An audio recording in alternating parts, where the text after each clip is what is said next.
Audio Jungle. Ia menangis, menangis, menangis. Sementara yang di sekelilingnya tak mampu untuk menghiburnya. Hanya Ummu Aiman yang kala itu mendekapnya.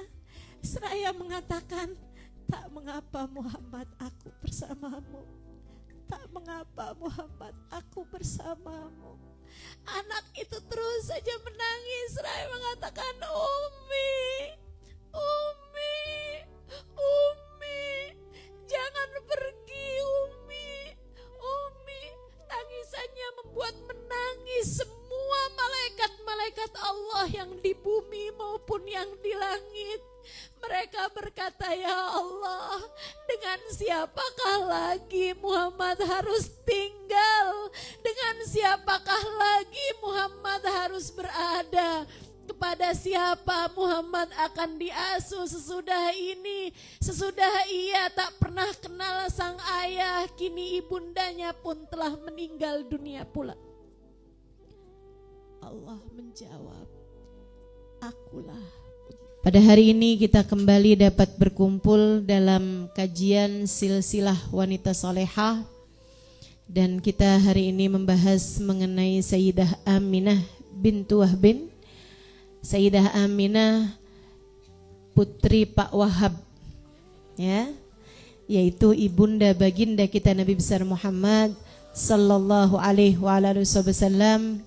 Kita berharap-harap kita mendapatkan keberkahan dari beliau, dan juga mudah-mudahan Allah Subhanahu wa taala mengaruniakan kepada kita pembelajaran-pembelajaran besar dari kisah kehidupan wanita mulia ini. Mudah-mudahan kita menjadi para pengikut wanita-wanita mulia hingga kelak di hari akhirat kita dapat berjumpa dengan mereka insyaallah. Amin ya rabbal alamin. Dan agar lebih berkah kajian kita ini, kembali kita awali dengan membaca suratul Fatihah dan juga membaca niat belajar. Ya, niat belajar ini adalah yang sudah disusunkan oleh Al-Habib Abdullah bin Alawi Al-Haddad, sahib ratib yang menulis ratib Haddad, yang menulis juga Al-Wirdul Latif, bacaan pagi sore itu. Kalau teman-teman mungkin tidak familiar dengan istilah Al-Wirdul Latif, ya, dan juga yang banyak menyusun kitab-kitab dari Ar-Risalah Al-Mu'awanah, kemudian lagi Adab Sulukil Murid, kemudian lagi Ad-Da'watut Tammah dan sebagainya. Itu banyak yang beliau tulis dari kitab-kitab tersebut. Seorang ulama terkemuka dan seorang wali min auliyaillah yang mendapatkan julukan Al-Haddad, yang artinya adalah tukang pandai besi. Kenapa kok bisa dibilang tukang pandai besi padahal beliau adalah seorang ulama? Karena katanya para ulama-ulama, Imamul Haddad itu menjadikan hati para pecinta dan para pengikut beliau sebagaimana tukang pandai besi menjadikan besi lantakan, besi mentah sampai bisa jadi pedang yang berkilau. Teman-teman saya sekalian, nah ini berharap-harap mudah-mudahan dengan kita membaca niat yang telah disusun oleh beliau, hati-hati kita juga menjadi lunak, hati kita juga menjadi hati yang bercahaya, hati-hati kita juga menjadi seperti pedang-pedang berkilau, ya, yang menjadi suatu yang sangat berguna dan sangat berharga insyaallah. Amin ya rabbal alamin. Ikuti sudah saya.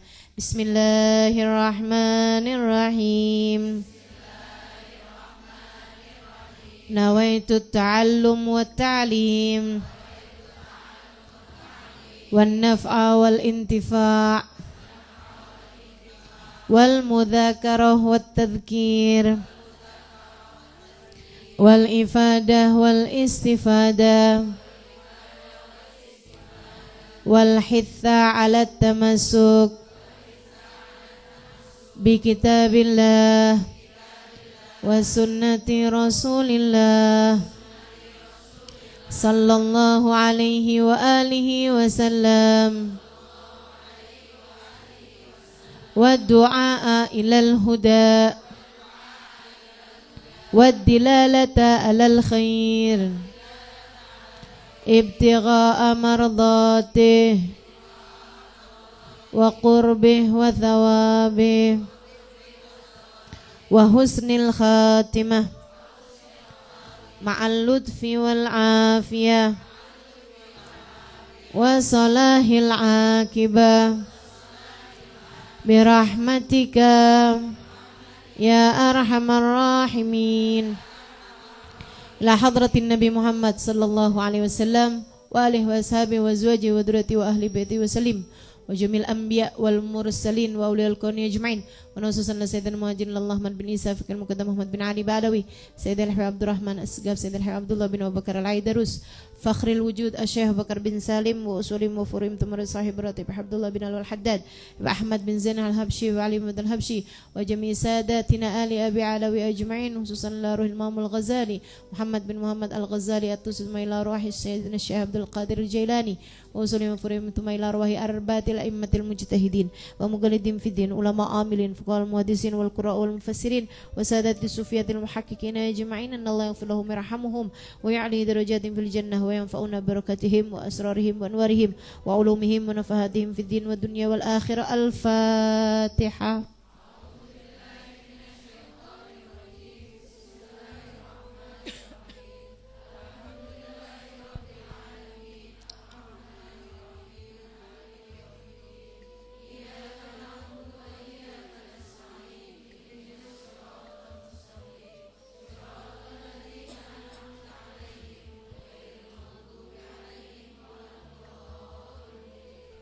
Amin. Bismillahirrahmanirrahim. Teman-teman saudaraku sekalian yang saya muliakan, Sayyidah Aminah tidak pernah menyangka sebelumnya bahwa namanya akan menjadi nama seseorang yang dikenang oleh sejarah umat manusia. Beliau seorang perempuan yang sebenarnya biasa-biasa saja secara kesederhanaan kehidupan, bukan anak raja, bukan anak seorang ilmuwan misalnya, gitu ya. Betul bahwa beliau adalah seseorang yang bernasab mulia. Betul, nasabnya mulia. Mulia dalam artian semuanya orang yang beriman kepada Allah Subhanahu wa ta'ala. Ini ya, nasab Nabi Muhammad itu mulia dari sisi ayah dan bundanya. Teman-teman, dari sisi ayah dan bundanya. Ini juga mengajarkan kepada kita untuk, ini buat para emak-emak nih, nyariin mantu buat anak laki-lakimu jangan asal cakep. Jangan asal pinter, apalagi jangan asal kaya. Jangan, liatin juga anak siapakah dia. Nasab ini juga salah satu dari hal yang penting juga buat kamu pikirkan, gitu ya. Anak siapanya itu bukan ngelihat dia orang kaya, maksudnya bapaknya kaya gitu, atau bapak ibunya pinter gitu, nggak asal gitu. Atau misalnya kayak pendidikan gitu, S1, S2 gitu ya, atau bahkan S3 bakwan 4.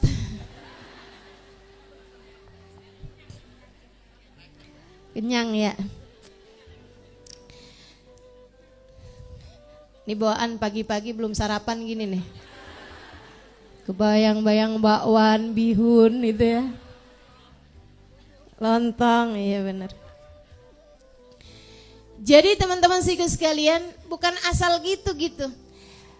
Yang disebut mulia itu bukan karena dia kaya atau dia pinter secara pendidikan ininya ya, intelektualnya gitu, istilahnya orang zaman sekarang kan gitu tuh, bukan begitu gitu, secara gelar akademis gitu enggak. Tapi maksud saya mulia adalah dengan sholat enggak, ibadah enggak gitu. Itu yang jadi patokan kemuliaan.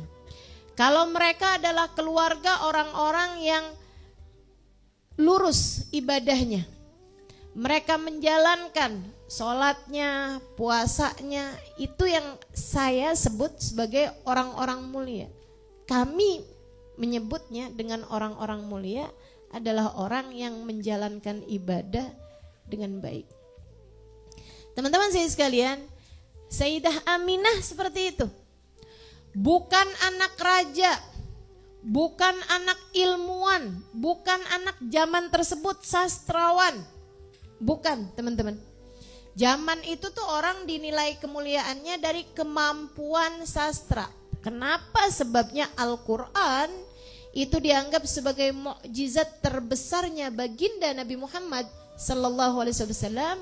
Sebab Nabi diutus kepada orang-orang yang mendewakan kata-kata.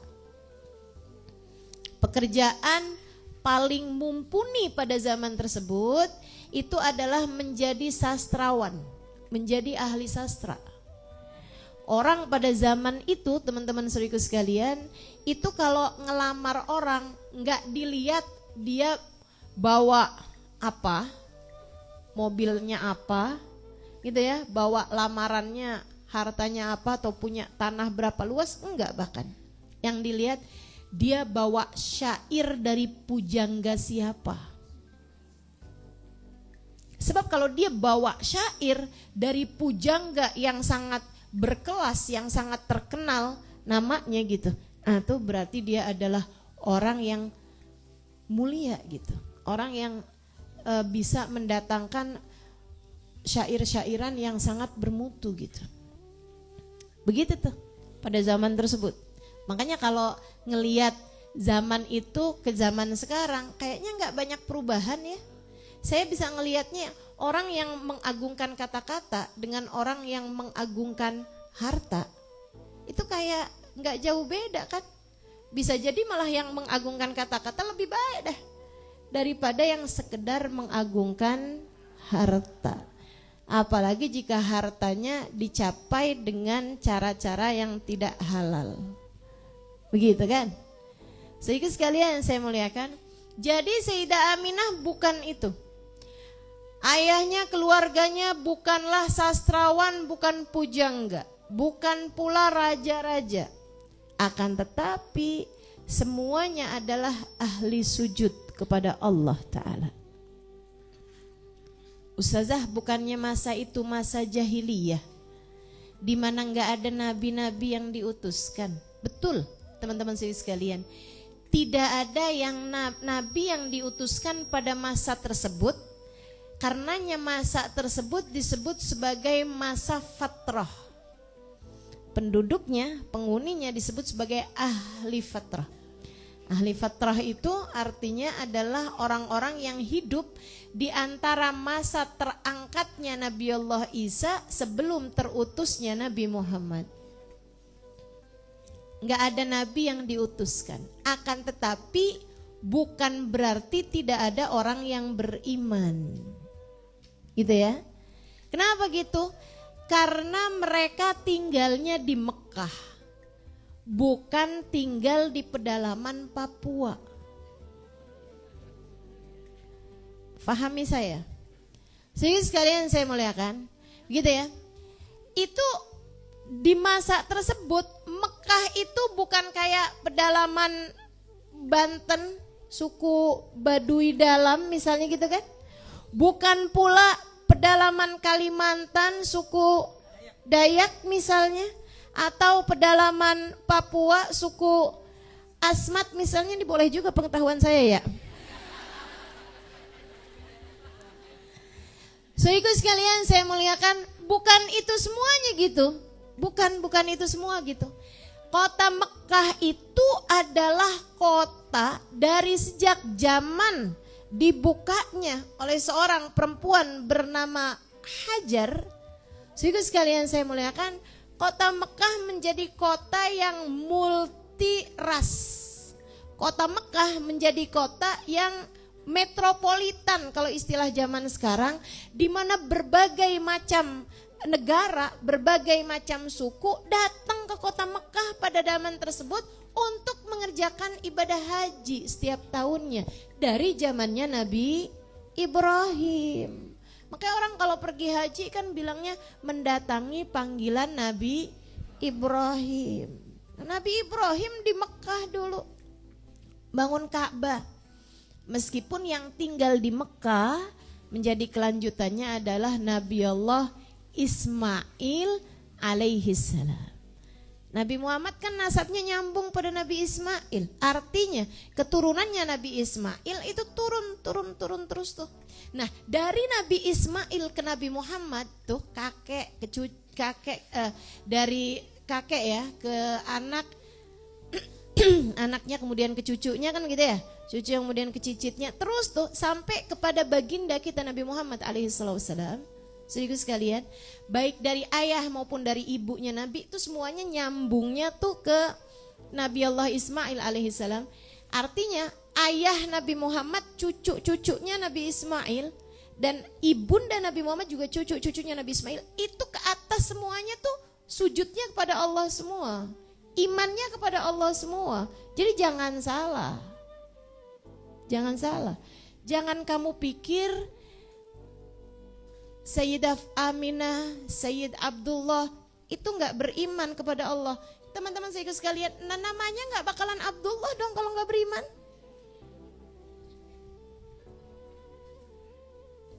Saya cuma mau ngasih kamu gambaran, dan ini sangat penting, poin yang sangat penting sekali untuk membuatmu jangan sampai kemakan sama omongan orang. Dan saya nggak peduli mau dia ustadz, mau dia profesor, mau dia di belakangnya ada S,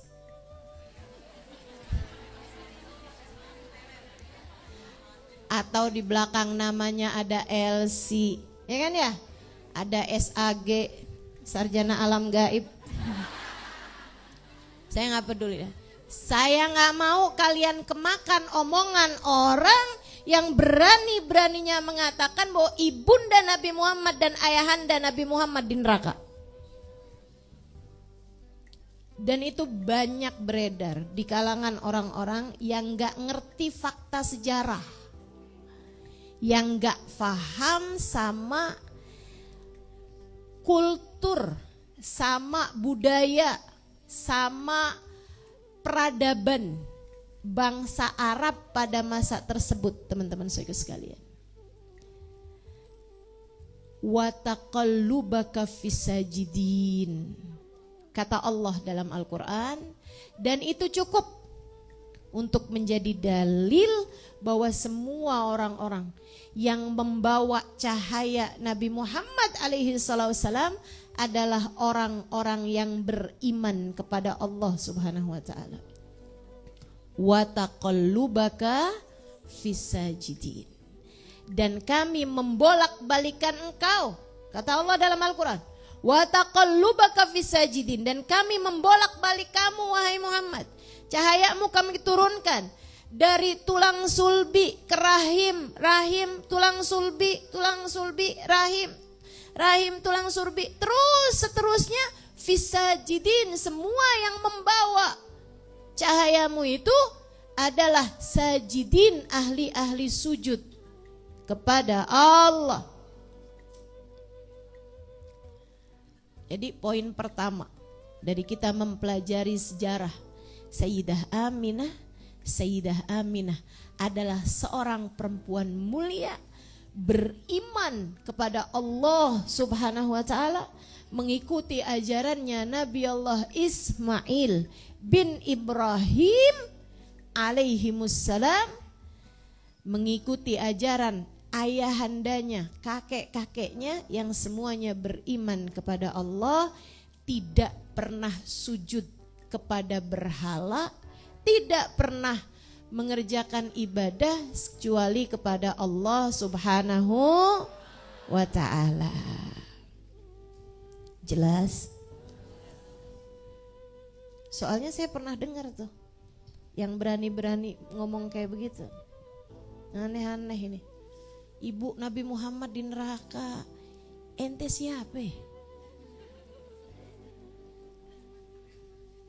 Kok berani-beraninya gitu? Ini yang ngomong kayak begini nih saya nggak bisa bayangin tampangnya ntar di akhirat. Berani bener, serem. Kamu mau ngerjain sesuatu hal yang salah-salah, mau bikin dosa gitu, yang aman-aman aja lah dosanya, betul gak?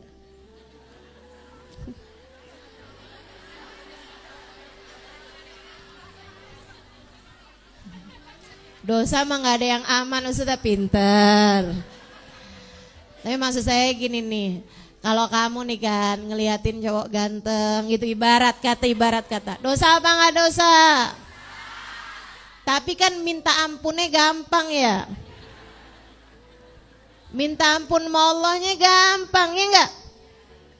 Karena kita ngerjainnya itu bukan karena kurang ajar gitu kan. Kita kan bisa bilang ya Allah bisa ganteng ya Allah, mensyukuri ciptaanmu ya Allah gitu kan. Masih bisa begitu gitu alasannya gitu.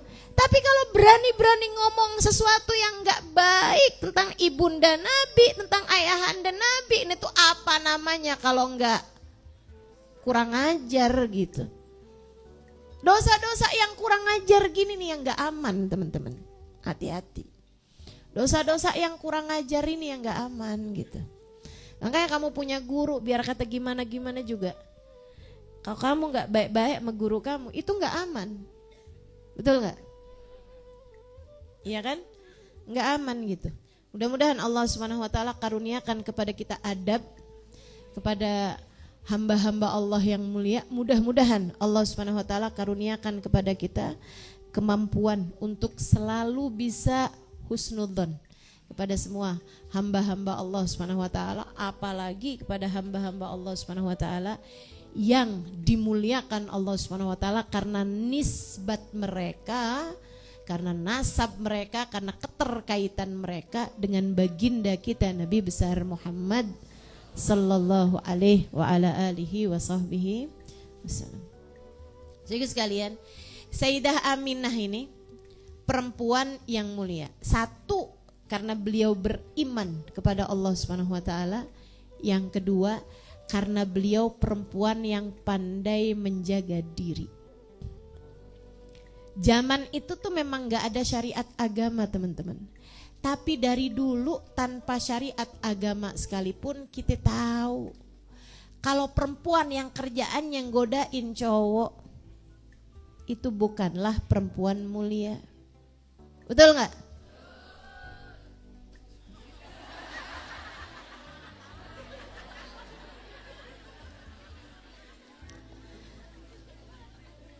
Perempuan yang suka deketin cowok-cowok gitu loh. Terus habis itu sambil bilang gitu, godain kita nape bang? Itu mau agama mana, budaya mana juga nggak pernah mulia teman-teman. Perempuan genit, perempuan cengengesan, perempuan apa itu namanya? Perempuan ganjen, apalagi bahasanya? Perempuan centil, perempuan nakal. Bahasa apa dah itu? Itu nggak pernah mulia dari zaman dulu juga. Dari zaman dulu juga nggak pernah mulia tuh. Dan ketika saya sebut bahwa Sayyidah Aminah adalah perempuan mulia, itu beliau mulia dengan cara bagus hubungan dengan Allahnya, pandai menjaga diri, tidak pernah sujud kecuali kepada Allah. Dan beliau perempuan mulia adalah dengan tidak pernah menjadi perempuan-perempuan murahan yang mendekati laki-laki kemudian ya berbuat hal-hal yang tidak baik kepada laki-laki gitu.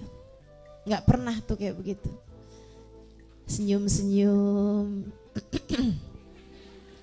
sama cowok gitu kan ya. Nggak pernah tuh kayak gitu tuh ceritanya tuh. Nggak ada ceritanya. Nulisin nomor telepon di tisu.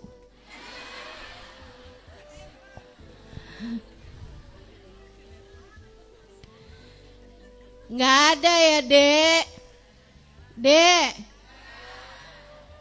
DM duluan. Kalau balas DM Ustazah, jangan juga.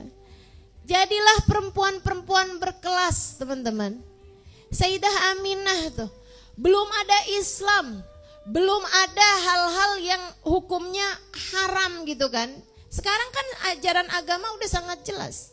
Segitunya beliau adalah perempuan yang sangat menjaga diri gitu. Karenanya layak untuk mendapatkan Abdullah yang saat itu adalah seorang laki-laki yang paling dikejar-kejar perempuan pada masa tersebut. Abdullah itu memang tidak pernah merasa aman menjadi cowok ganteng. Ya. Ini zaman dulu sampai zaman sekarang. Nih perempuan nih memang primitif banget ya. Ya Allah, itu bukan kemajuan tuh. Kalau perempuan kemudian kayak yang deketin laki-laki duluan, ini itu segala macam. Bukan kemajuan zaman, teman-teman. Itu malah purba banget itu. Purba banget itu mah. Abdullah itu, saudara sekalian saya muliakan, dulunya, ini ya sekilas dulunya, itu adalah seorang anak yang terselamatkan dari penyembelihan. Makanya salah satu julukannya Nabi Muhammad Ibnu Dabihain. Julukannya Nabi Muhammad tuh salah satunya Ibnu Dabihain. Ibnu Dabihain adalah anak dari dua orang yang hampir disembelih gak jadi. Dua anak sembelihan, anak dari dua orang sembelihan, gitu ya. Sembelihan pertama atau orang yang disembelih pertama adalah kita tahu Nabi Allah Ismail bin Ibrahim yang hampir disembelih oleh ayahnya sendiri. Bahkan sudah disembelih oleh ayahnya sendiri dalam persangkaan ayahnya. Kayak udah disembelih gitu kan. Udah sempat lihat darahnya. Akan tetapi ternyata itu adalah darahnya domba gitu. Yang digantikan oleh Allah Subhanahu wa taala ketika Allah memerintahkan Nabi Allah Ibrahim untuk menyembelih Nabi Allah Ismail. Kan gitu tuh ceritanya. Nah yang pertama hampir disembelih adalah Nabi Ismail. Nah yang kedua gak lain gak bukan ayahandanya Nabi Muhammad yaitu Abdullah. Ceritanya dulu tuh kakek Nabi yang bernama Abdul Muthalib, ya, Nabi Muhammad kan Abdullah bin Abdul Muthalib.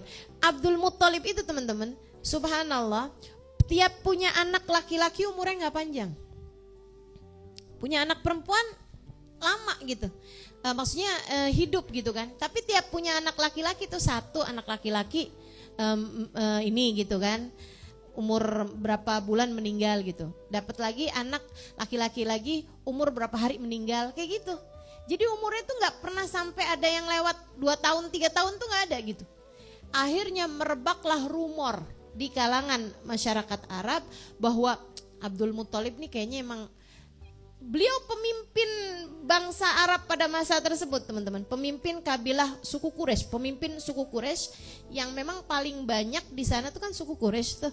Nah, itu pimpinannya itu adalah Abdul Muthalib. Tapi tiap punya anak, tiap kayak begitu gitu kan, tiap meninggal kalau punya anak laki-laki, akhirnya beliau jadi tersebar rumor kalau beliau itu nggak akan punya anak laki-laki gitu.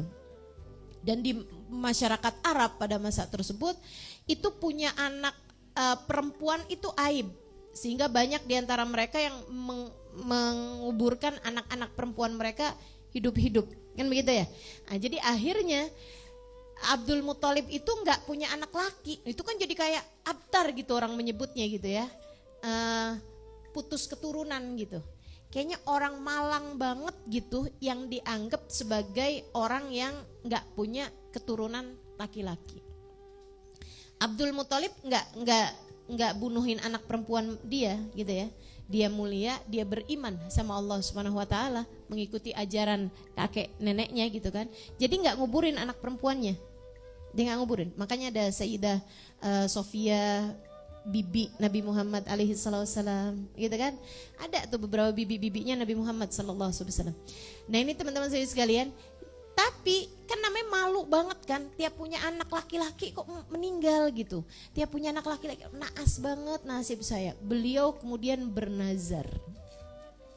Nazarnya gini nih, kalau saya punya anak laki-laki 10 ya nggak langsung.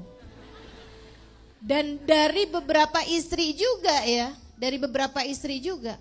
Dibilang kalau saya sampai punya anak 10-10-nya sampai dewasa, salah satunya akan ada yang saya korbankan di Ka'bah. Salah satunya akan ada yang saya sembelih untuk Tuhan di Ka'bah. Gitu. Sedikit sekalian, kok nazarnya nadar sembelih kayak begitu sih Ustazah? Zaman dulu tuh itu bukan nggak masuk syariat tuh, nggak apa-apa tuh dalam syariat. Gitu ya.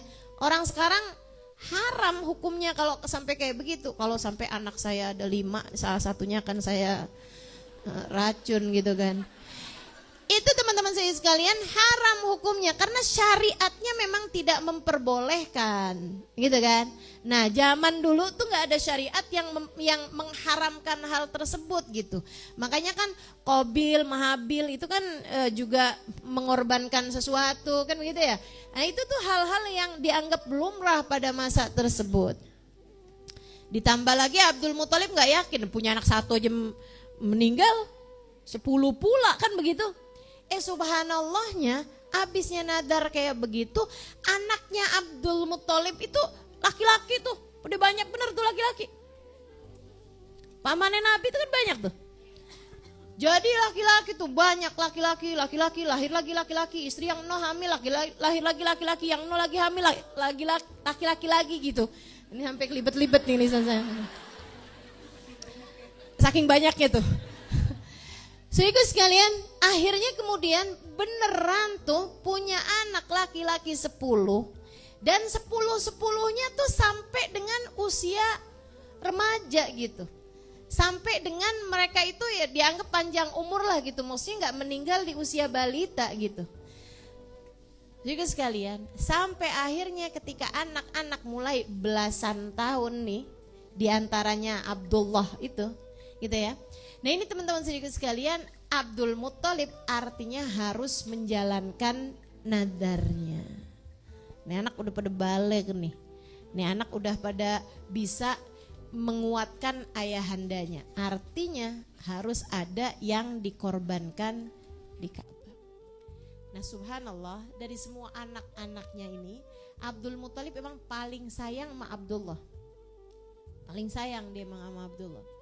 Ya kan namanya orang tua kan punya anak 2, 3 aja udah ada tuh hatinya tuh yang mana yang lebih dicondongin gitu.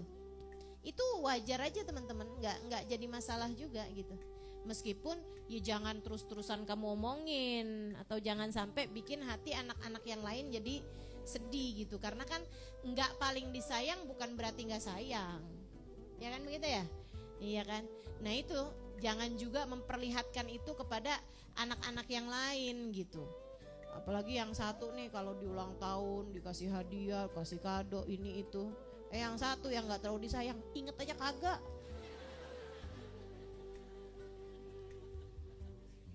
Mah, ini kan hari ulang tahun saya mah. Katanya Ustadz tuh bid'ah. Ama yang disayang, dirayain, dikadoin. Giliran ama yang gak disayang dikata bid'ah. Ada tuh modelannya kayak begitu tuh. Astagfirullah. Teman-teman sekalian saya muliakan. Ini ya, jadi nih Abdul Muthalib nih paling sayang sama Abdullah. Meskipun tentu saja tidak membuat perbedaan yang signifikan. Artinya setiap anak-anaknya juga merasa disayang juga sama bapaknya. Karena memang bapaknya adalah seorang yang sangat terhormat, sangat mulia, memperlakukan anak-anaknya dengan cara yang baik.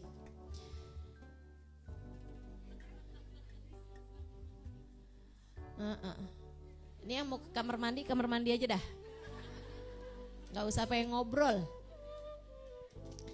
Baik, teman-teman sekalian saya muliakan. Kembali saya lanjutkan ya. Akhirnya nadar kan harus dilaksanakan. Gak tahu nih siapa yang mesti disembelih. Jadi Abdul Muthalib dengan sedih hati mengumpulkan anak-anak laki-lakinya. Itu ya, saya rasa hari itu tuh anak perempuannya yang yes, aman. Abdul Muthalib kemudian menuliskan nama mereka satu-satu dan menyampaikan keadaannya. Anakku sayang, ayah nih pernah bernazar dulu. Ketika ayah tiap kali punya anak laki-laki meninggal, ayah bernazar jika sampai punya 10 anak laki-laki, sampai dengan usia mereka yang bisa menguatkan ayah, bisa bantu ayah sampai dengan balik, ayah akan mengorbankan salah satunya di Ka'bah dengan disembelih di Ka'bah. Ayah nggak tahu mana satu yang diinginkan oleh Allah. Mana satu di antara kalian yang diinginkan oleh Allah sebagai persembahan? Karenanya ayah minta kepada kalian semuanya, ayah akan menuliskan nama-nama kalian, bersiap-siaplah, ayah akan mengundinya di depan Ka'bah. Ya mau gimana lagi kan, anak-anaknya deg-degan setengah mati, tapi ya udah gitu.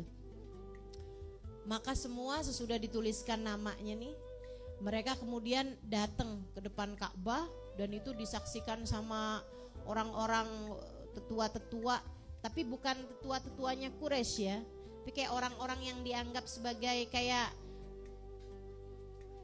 pemuka masyarakat atau apa gitu.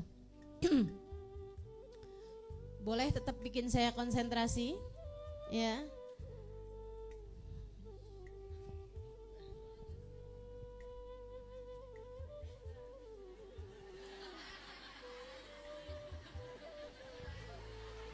Dari tadi juga saya gini.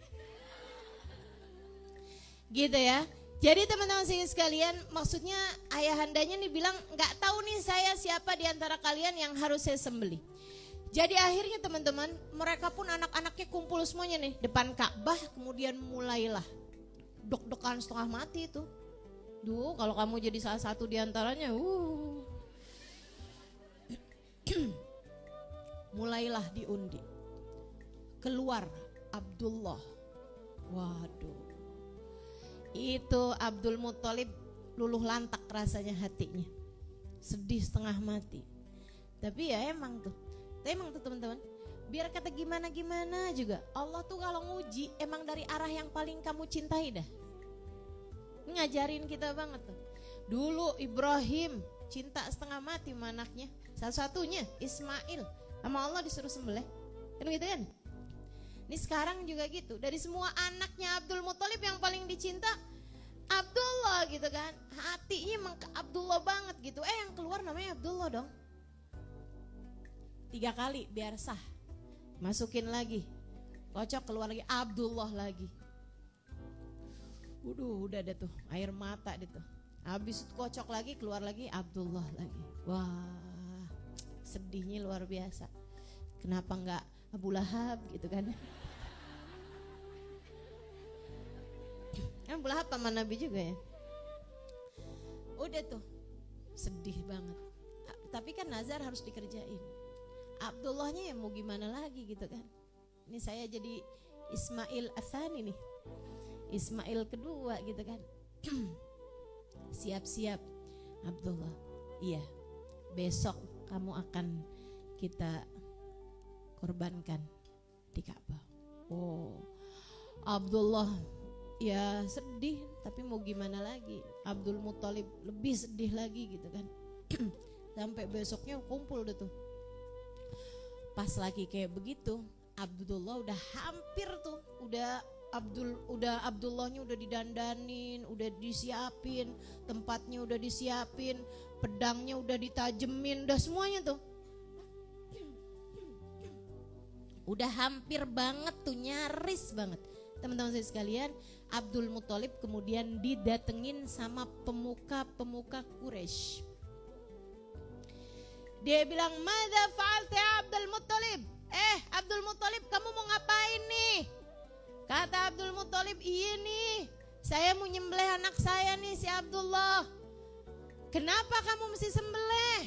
"Soalnya saya udah terlanjur bernadar untuk menyembelih anak saya ini dan saya korbankan untuk Allah. Saya udah terlanjur nazar. Jangan Abdul Muthalib, jangan. Kita ini sekarang nih udah tambah banyak banget orang-orang tua yang nyembelih anak perempuan mereka. Khasyatal ar, karena takut untuk bawa aib, bawa celah. Lah sekarang kamu bikin tren baru menyembelih anak laki-laki. Karena secara Abdul Muthalib ini pemimpin Quraisy, pemimpin tuh diikutin. Apapun yang jadi dikerjain itu bisa jadi viral, diikutin sama orang. Termasuk mandi lumpur. Alhamdulillah sampai sekarang baru pernah saya lihat tuh. Alhamdulillah. Ampun. Mak gak pernah tahu kan? Alhamdulillah, bagus bu. Saya cuma denger doang tapi gak pernah nonton. Alhamdulillah. Kagak aja orang zaman sekarang. Teman-teman sekalian saya muliakan. Jadi itu apaan aja yang dikerjain sama Abdul Muthalib kan bisa jadi diikutin sama kaumnya. Abdul Muthalib, kalau yang cewek udah disembelih, sekarang kamu bikin adat baru nyembelih yang cowok, ntar kita kagak punya keturunan nih. Terabis nih turunan-turunan kita Abdul Muthalib. Saya juga berat, kata Abdul Muthalib. Allah yang tahu betapa beratnya hati saya juga ngerjainnya.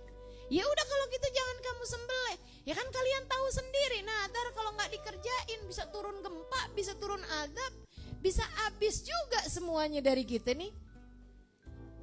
Apalagi saya sebagai pemimpin Quraisy kalau nggak kerjain nazar saya, bisa turun adabnya nggak cuman kepada saya dan keluarga, tapi kepada suku kita semuanya nih. Tunggu bentaran Abdul Muthalib, tunggu bentaran. Kami pernah dengar ada seorang perempuan ahli kitab, gak punya tangan, gak punya kaki, di sebuah daerah tuh ya, yang berhari-hari juga perginya gitu. Di sebelah sana nih kasih tahu nih alamatnya. Dia itu bisa dapetin petunjuk dari Tuhan, petunjuk dari Allah. Abdul Muthalib dia ahli kitab, mengikuti ajarannya Nabiullah Isa alaihissalam. Pergilah ke sana wahai Abdul Muthalib, mintalah petunjuk kepadanya. Nih teman-teman, zaman itu perempuan tuh banyak dibunuh hidup-hidup. Ini perempuan gak punya tangan, gak punya kaki, ternyata perempuan sakti. Zaman tersebut itu dia bisa dari bagusnya hatinya, dari bagusnya jiwanya, dari hubungannya sama Allah Subhanahu wa taala, bisa jadi sarana istikharah pada masa tersebut. Bahkan di masa ahli fatrah tidak adanya nabi pada zaman tersebut. Jadi nih, walaupun rusaknya kayak apa, zaman ini masih akan selalu menyisakan orang-orang yang mampu berkomunikasi dengan Allah Subhanahu wa ta'ala. Kalau zaman sekarang mah banyak pengikutnya Nabi Muhammad kok. Nabi kan tugasnya nyambungin orang kepada Allah. Diharapkan semuanya bisa ngerjain sendiri-sendiri kalau zaman sekarang. Ya kan begitu ya? Ustazah saya nggak tahu nih bagus apa enggak nih saya nikah, istikharah. Nah, apa tuh maksudnya istikharah? Nyari jawaban dari Allah. Nyari jawaban dari Allah. Kamu, saya, kita yang modelannya kayak gini aja bisa ngerjain. Cuman kalau zaman itu kebayang dong teman-teman saudara sekalian. Zaman itu tuh zaman yang nggak ada nabi gitu. Dari terutusnya Nabi Isa alaihissalam tuh udah, Nabi Isa-nya itu udah wafat ratusan tahun gitu kan. Dan belum terutusnya baginda kita Nabi besar Muhammad. Zaman segitu aja ada tuh perempuan yang bisa berkomunikasi sama Allah, bisa nanya jawaban sama Allah. Cakep banget kan. Dan itu bukan laki-laki loh, perempuan.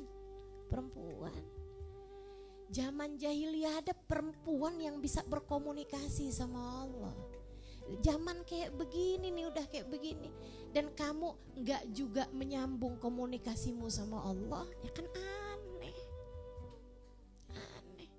Jadilah perempuan mulia di zaman kapanpun kamu berada. Jadilah perempuan-perempuan yang memiliki hubungan erat sama Allah Subhanahu wa ta'ala. Terutama di zaman yang sekarang ini nih, di mana ilmu pengetahuan begitu mudahnya gitu. Di mana kita udah diajarin sama Nabi Muhammad caranya berkomunikasi sama Allah Subhanahu wa ta'ala lewat salat kita, lewat ibadah kita, lewat wahyu yang Allah Subhanahu wa ta'ala turunkan kepada kita. Jadi sekalian, wah seneng banget Abdullah, langsung yang asalnya udah siap-siap nih Abdul Muthalib ya, yang asalnya Abdul Muthalib udah siap-siap nih, sekarang ganti siap-siapnya, bawa baju, siap-siap perjalanan menuju ke kota tempat perempuan ini berasal. Kabarnya di Syam tuh Syria ya, zaman sekarang nih Syria. Jadi berangkat bawa rombongan. Sehingga sekalian, beberapa dari tetua-tetua termasuk Abdullahnya juga dibawa nih. Ya kalau misalnya dia apa-apain di sono, kita nggak tahu gitu kan. Apa mau diracun, ditungguin kalau 3 hari bangun lagi berarti alhamdulillah, kalau enggak ya udah gitu kan. Apa mau kayak gimana gitu. Jadi dibawa juga nih Abdullahnya nih. Nyampe sana, ketemu beneran tuh perempuan nggak punya kaki, nggak punya tangan. Sehingga sekalian saya muliakan, akhirnya udah nih ketemu lah nih kan. Ketemu bincang-bincang sama perempuan tersebut, kasih tahu begini begitu. Kata perempuannya, baiklah Abdul Muthalib, datanglah lagi esok hari, malam hari ini saya akan minta petunjuk kepada Allah. Udah tuh Abdul Muthalib nginep di situ ya. Mungkin kayak bangun tenda ini apa segala macam zaman itu teman-teman. Saya rasa belum ada tuh Haris Hotel. Belum ada tuh kan. Apalagi Sheraton segala macam tuh belum ada gitu. Walaupun Abdul Muthalib orang kaya raya pada masa tersebut ya. Saya rasa bangun tenda lah gitu. Nah, besokannya datang lagi. Dia udah bisa ngasih jawabannya. Abdul Muthalib, buatlah 2 nama, undilah. 1 Abdullah, 1 Ibil. Apa Ibil? Unta. Kamu kocok, kalau keluarnya Abdullah gantikan dengan 10 ekor unta yang kamu sembelih di Ka'bah. Kocok lagi. Kalau keluar Abdullah lagi, gantikan dengan 10 ekor unta berikutnya. Kocok lagi. Kalau keluarnya Abdullah lagi, gantikan dengan 10 unta, gantikan terus dengan 10 ekor unta sampai keluar Ibil. Kalau udah keluar Ibil, qad radiya rabbukum, qad radiya rabbuna, Allah Tuhan kita sudah ridho kepada penggantinya Abdullah. Solusi dong. Alhamdulillah. Wow, seneng banget, girang banget, ngasih hadiah kepada perempuan tersebut. Gitu ya. Itu tuh termasuknya adab teman-teman. Gak kemudian yang ya orang kan mestinya ikhlas, istikharah, bercakap-cakap dengan Allah.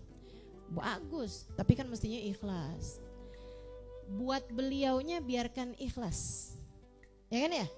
Akan tetapi buat kamu itu kalau dibuat baik sama orang, adabnya adalah membalas kebaikan. Beda nih teman-teman, beda nih. Guru ngaji, ngajarin ngaji sama anak kita tiap bulan gitu dan kamu gak ngasih, guru ngaji mestinya ikhlas. Ikhlas tuh urusan dia sama Allah. Urusan kamu, anak kamu diajarin ngaji, ya kamu mestinya balas dong kebaikan orang. Iya kan? Kamu sendiri kagak bisa ngajarin ngaji mana kamu, diserahin tuh tugas sama orang lain, ya kamu balas kebaikan orang tersebut dengan cara ya kasih apa kek gitu kan. Kasih hadiah, kasih amplop, kasih transferan gitu. Kasih teman-teman saya sekalian. Ini bukan masalah, kalau ngasih namanya dia gak ikhlas dong. Aneh-aneh gitu. Kalau Allah bilang ittabi'u man la yas'alukum ajra wa mutadun, ikutilah para nabi-nabi, para kasih Allah yang mengajak tanpa mengharapkan balasan. Ikhlas itu urusan dia, urusanmu membalas kebaikan. Kan begitu? Sedikit sekalian yang saya muliakan. Nah itu yang terjadi nih ya. Orang-orang mulia tuh dari zaman dulu yang ngerti membalas kebaikan. Bahkan Nabi Muhammad innahu kana yaqbalul hadiyah wa yukafi'uha. Sesungguhnya Nabi Muhammad adalah seorang yang menerima hadiah dan membalas kebaikan orang yang berbuat baik kepada beliau. Jadi Abdul Muthalib kasih hadiah tuh sama si perempuan tersebut sebagai rasa berterima kasih beliau atas terselamatkannya putranya Abdullah gitu ya. Beliau pun pulang dengan hati yang sangat besar. Mulailah kemudian besok harinya udah rapi-rapi nih, bikin undian Abdullah sama Ibil. Dibuka Abdullah 10 ekor unta, dikocok lagi Abdullah lagi 10 ekor unta, kocok lagi Abdullah, kocok lagi Abdullah, kocok lagi Abdullah, sampai 10 kali kocok Abdullah. Artinya 100 ekor. Pada kali yang ke-11 keluarlah Ibil. Jadi menyembelih 100 ekor, disembelih tuh di sekitar Ka'bah, darah sampai mengalir di tanah sekitar Ka'bah dari banyaknya unta yang disembelih pada hari tersebut. Dagingnya disedekahkan buat semua orang. Jadi orang Mekah pada hari itu tuh makan kambing tuh udah tuh pada salah, makan unta. Kenapa yang disembelih unta makan kambing?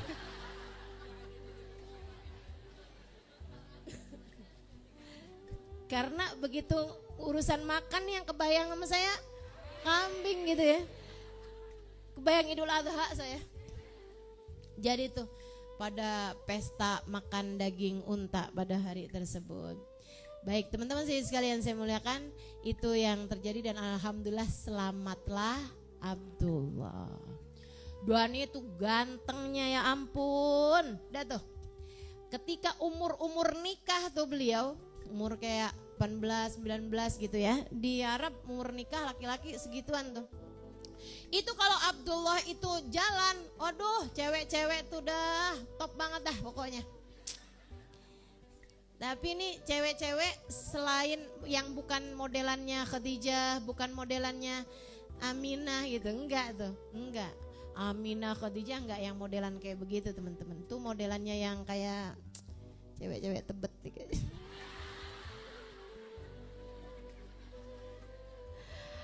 Aduh, enggak ya, mudah-mudahan kita nih ya jadi perempuan-perempuan mulia lah. Saudara sekalian, jadi Abdullah tuh kayak begitu tuh, disenengin banget orang. Sampai ada satu orang perempuan di kota Mekah, itu tiap Abdullah lewat gitu ya, dia tuh sukanya yang kayak gitu tuh. Ada tuh di pinggiran kota Mekah dia nggak di dalam kota Mekah banget. Ada, dia tahu jadwalnya Abdullah kalau bawa barang dagangan. Kalau lewat di situ kapan tuh dia udah tahu tuh. Tiap lewat itu teman-teman sekalian digodainnya Abdullah. Sampai satu waktu nggak cuma digodain dong, sama dia ditarik tangannya. Ditarik tangannya, dia kemudian bawa masuk, sini dong Abdullah gitu kan, ditarik sama dia gitu. Terus akhirnya dibawa masuk ke dalam rumah, begitu dibawa masuk dikunci-kunciin pintunya.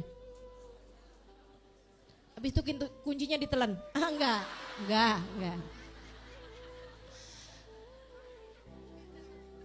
Terus dia bilang, Abdullah, menikahlah denganku. Langsung banget ya. Menikahlah denganku Abdullah. Saya sangat mencintaimu. Saya sangat menyukaimu. Mari kita menikah. Dan itu kalau kamu bayangin ceweknya itu yang kayak tante-tante gimana gitu. Enggak teman-teman. Itu ceweknya cantik. Dan cewek yang rumahnya bagus, maksudnya kaya gitu loh. Dan kelihatan banget kalau dia adalah perempuan belajar, perempuan yang bahkan bisa baca gitu. Zaman itu tuh nggak banyak perempuan berpendidikan gitu ya. Jangankan perempuan, yang laki-laki aja nggak banyak kok yang berpendidikan dalam artian bisa baca tulis tuh nggak. Aminah juga nggak. Abdullah juga mungkin nggak teman-teman. Nah itu ini kelihatan banget perempuan yang berpendidikan gitu, kayak perempuan modern lah gitu kan, zaman itu ya, modern zaman itu gitu. Jadi kayak Abdullahnya heran banget gitu kan, lihat perempuan kayak begitu. Ayolah Abdullah, menikahlah dengan saya gitu. Abdullah liatin perempuan ini, cakep teman-teman. Ini kan kalau misalnya laki-lakinya modelannya yang kayak boleh juga. Seenggaknya gitu, saya nggak cinta sama dia gitu, tapi kan saya bisa dapetin hartanya nih. Misalnya gitu kan, saya jadinya nggak harus kerja susah-susah nih cewek nih gitu, boleh juga gitu. Dan nggak jelek juga, oke juga gitu kan. Nggak gitu teman-teman. Abdullah tuh memanglah ayah Nabi Muhammad SAW. Ketika dia dalam posisi seperti itu, beliau kemudian dengan tegasnya berkata, amal haramu fal mamatu dunah, amal halal fala hilla li astabina. Ini ucapan terkenal banget nih di kalangan masyarakat Arab. Ini ucapan ayahandanya Nabi Muhammad. Kita tahu nih bahwa memang Allah tuh memang gak keliru gitu, gak keliru. Orang mulia lahir dari ayah mulia, dari ibu mulia gitu. Orang paling mulia lahir dari ayah paling mulia, dari ibu paling mulia. Makanya anakmu ya kagak jauh-jauh dari kamu dah, kurang lebih dah gitu, ya kan? Maka kalau kepengen anak-anak kamu jadi anak-anak mulia, cucu-cucu kamu jadi cucu-cucu mulia, jadi ahli ibadah pada Allah Subhanahu wa taala, belajarlah untuk menaikkan tingkat kemuliaanmu di hadapan Allah. Jadilah perempuan solehah, jadilah perempuan ahli ibadah. Jangan jadi perempuan yang kerjaannya hari-hari cuman ngeliatin kabar dari artis-artis doang. Jangan jadi perempuan yang kerjaannya sampai datang-datang tuh ke persidangan, mau tahu akhirnya gimana, kasusnya polisi tembak polisi. Tetangga bukan, keluarga bukan, cuman gak mau ketinggalan berita doang loh, sampai mau-maunya noh ngantri-ngantri di persidangan. Apa kabar ente? Urusan anak udah beres? Hah? Urusan suami beres? Urusan rumah tangga beres? Pengajian gimana pengajian? Beres? Juz amamu udah hafal? Malaikat raqib ma'atid, maka kalau sholat kamu udah hafal surat apaan yang kamu mau baca? Baru ghairul maghdubi alaihim gitu. Malaikat raqib, malaikat atid bilang sama malaikat raqib, kulhu tid.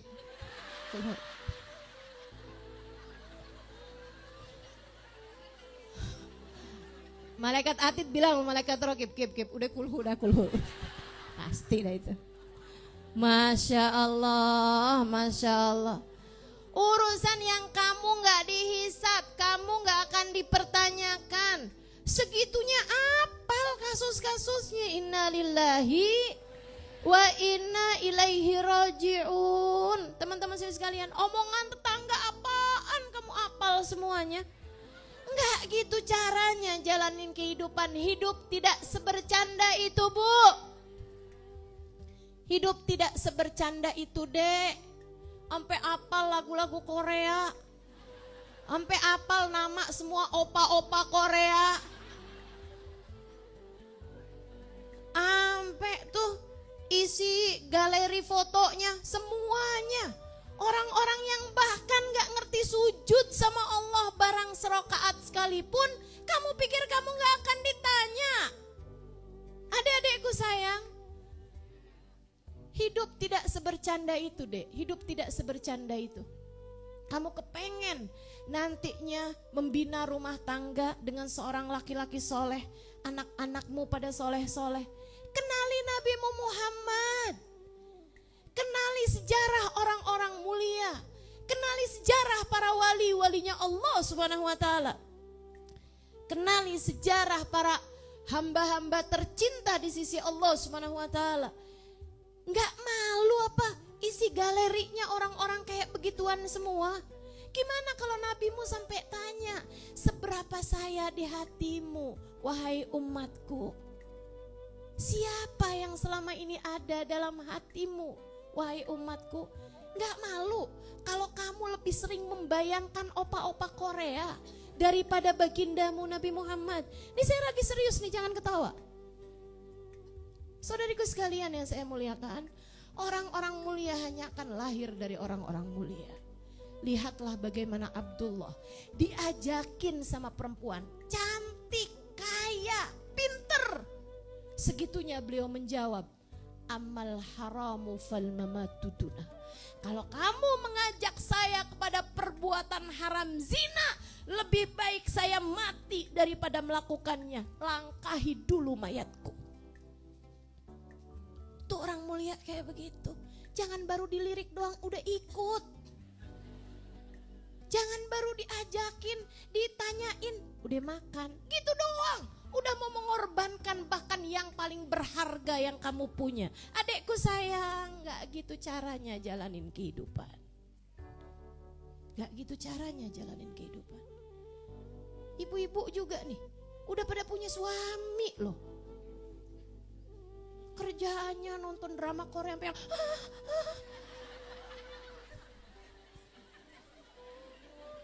Astagfirullah, astagfirullah. Bu, mau diomongin sama siapa lagi? Kalau saya sampai ngomongin dan kamu gak dengerin saya. Kamu mau ngarepin Allah nyampein ini sama siapa lagi? Hah? Kalau saya dengan bahasa seindah, sebercanda ini, kamu bahkan tidak mau mendengarkannya dari saya. Yuk, belajar hidup yang benar. Atau jangan sampai juga, baik yang belum menikah atau yang sudah menikah, ada yang tidak halal kamu bayangkan dalam pikiranmu. Jangan teman-teman, jangan. Jangan.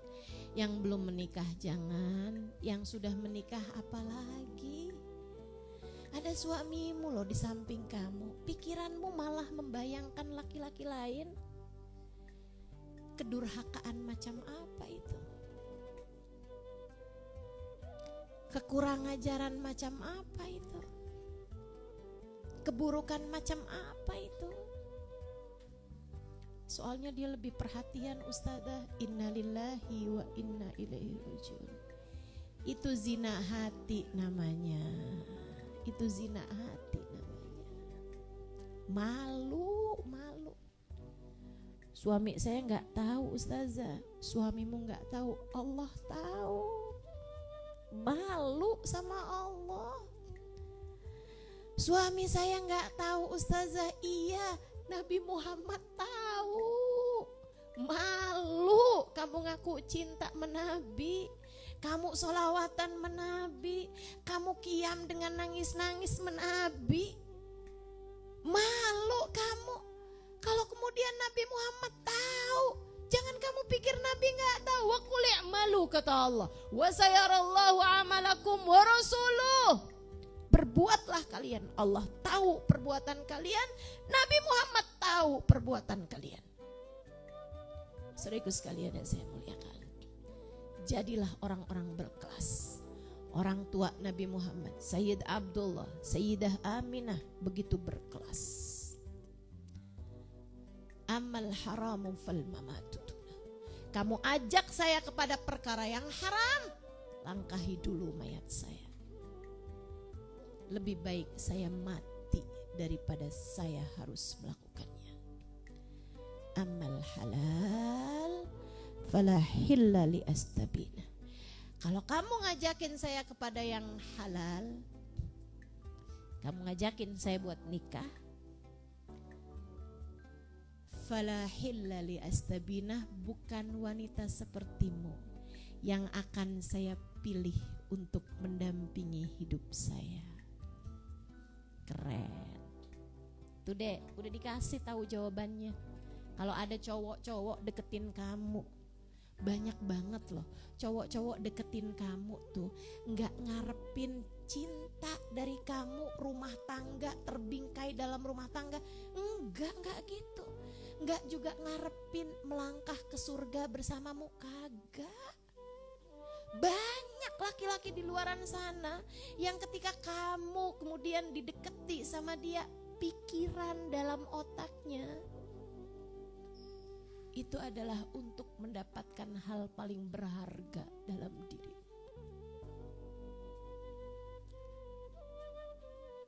Pengen mendapatkan keperawananmu, pengen sesuatu hal yang buruk darimu.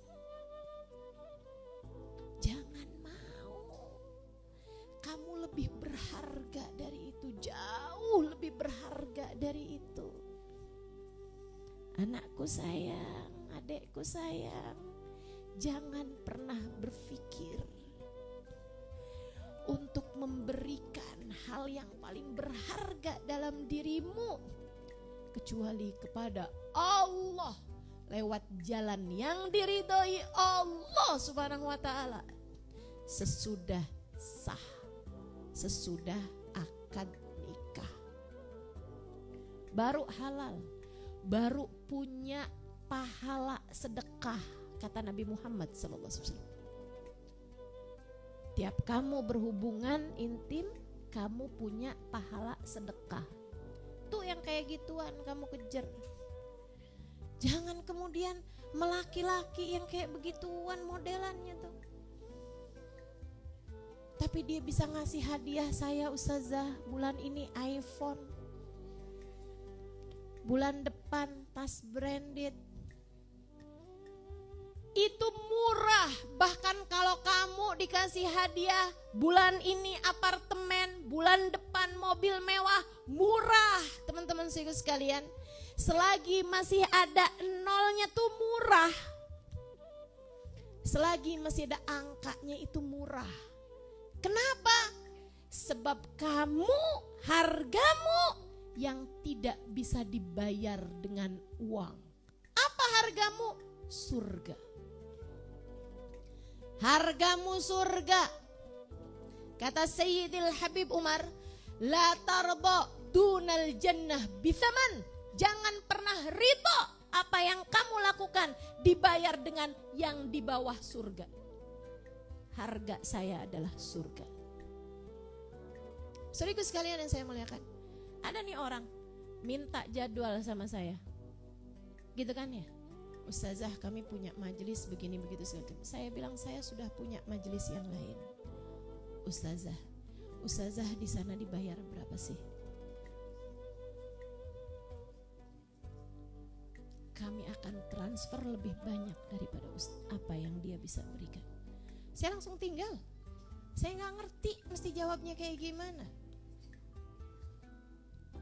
Kalau boleh saya jawab, saya akan bilang la arda dunal jannah bithaman. Jangan pernah ngira saya melakukan semua ini hanya berharap sekedar transferan. Saya tidak pernah ridho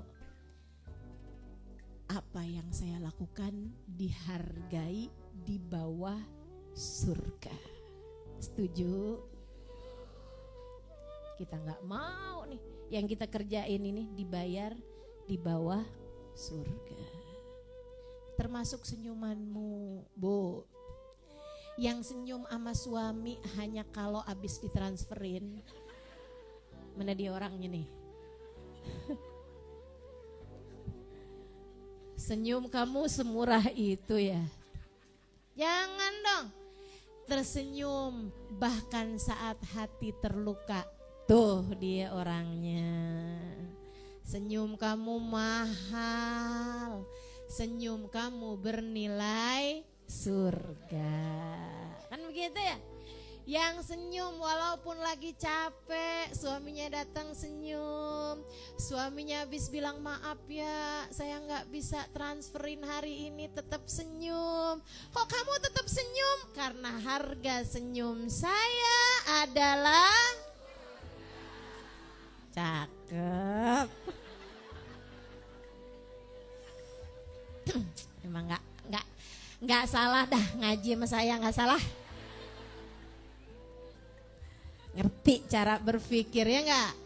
Ngerti nilai diri nih, cakep. Teman-teman saya sekalian, putus asa dong tuh cewek dengernya. Ya udahlah, mau gimana lagi? Dia kemudian keluarin kuncinya, dia bukain pintunya. Udah tuh. Abdullah ngerasa nih kayaknya nggak aman banget ya, dia cowok ganteng, ya udah dah. Kawin aja dah, kawin. Rundingan diskusi gini gitu sama keluarganya, terutamanya sama ayahandanya Abdul Muttalib. Kemudian ayahandanya bilang, iya dah, kalau ayah setujunya sama siapa?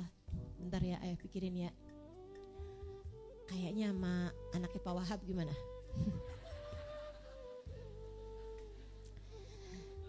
Iya deh, yang eno kan, iya tuh kayaknya punya anak deh tuh. Emang jarang-jarang kelihatan, anaknya emang baik dan insya Allah tuh. Anaknya kebanyakan bantuin emaknya aja tuh masak di rumah gitu kan. Aminah namanya si Aminah. Ya udah dah kalau gitu, ya udah dah sama Aminah aja dah. Udah deh tuh, lamar ini itu segala macam, menikahlah mereka. Abis menikah, Abdullah tuh ada tuh sempet pernah jalan di jalanan yang tadi tuh, yang ketemu cewek yang tadi. Si cewek itu juga ada depan rumah, tapi dia ngelihat Abdullah biasa aja gitu habis itu. Abdullah penasaran, oh takutnya nyakitin hati juga, nggak mau juga. Akhirnya dia udah jalan, udah lewat, balik lagi. Terus disamperin perempuan itu. Dibilang, maafkan saya kalau apa yang saya lakukan hari itu menyakiti perasaanmu.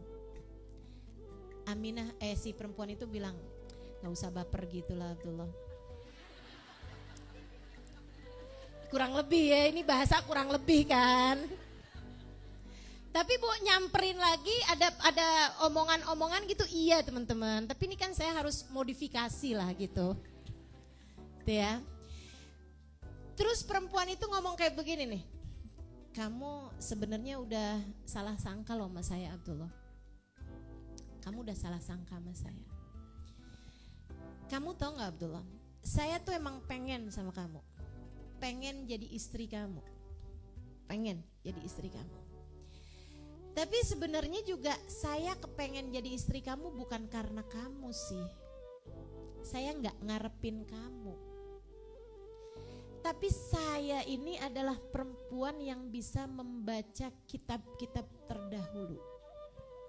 Dan dari keterangan kitab-kitab terdahulu saya tahu Yusyak an yub'ats nabi akhir zaman. Nah kalau ini benar-benar nih relax, sesuai dengan teks ya, sesuai dengan teks.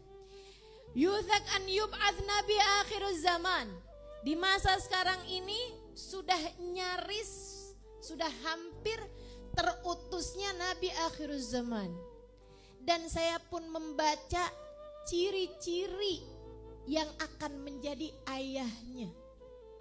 Dan saya melihat pada dirimu Abdullah ada cahaya kenabian di wajahmu itu. Kamu akan menjadi calon ayah dari Nabi akhir zaman.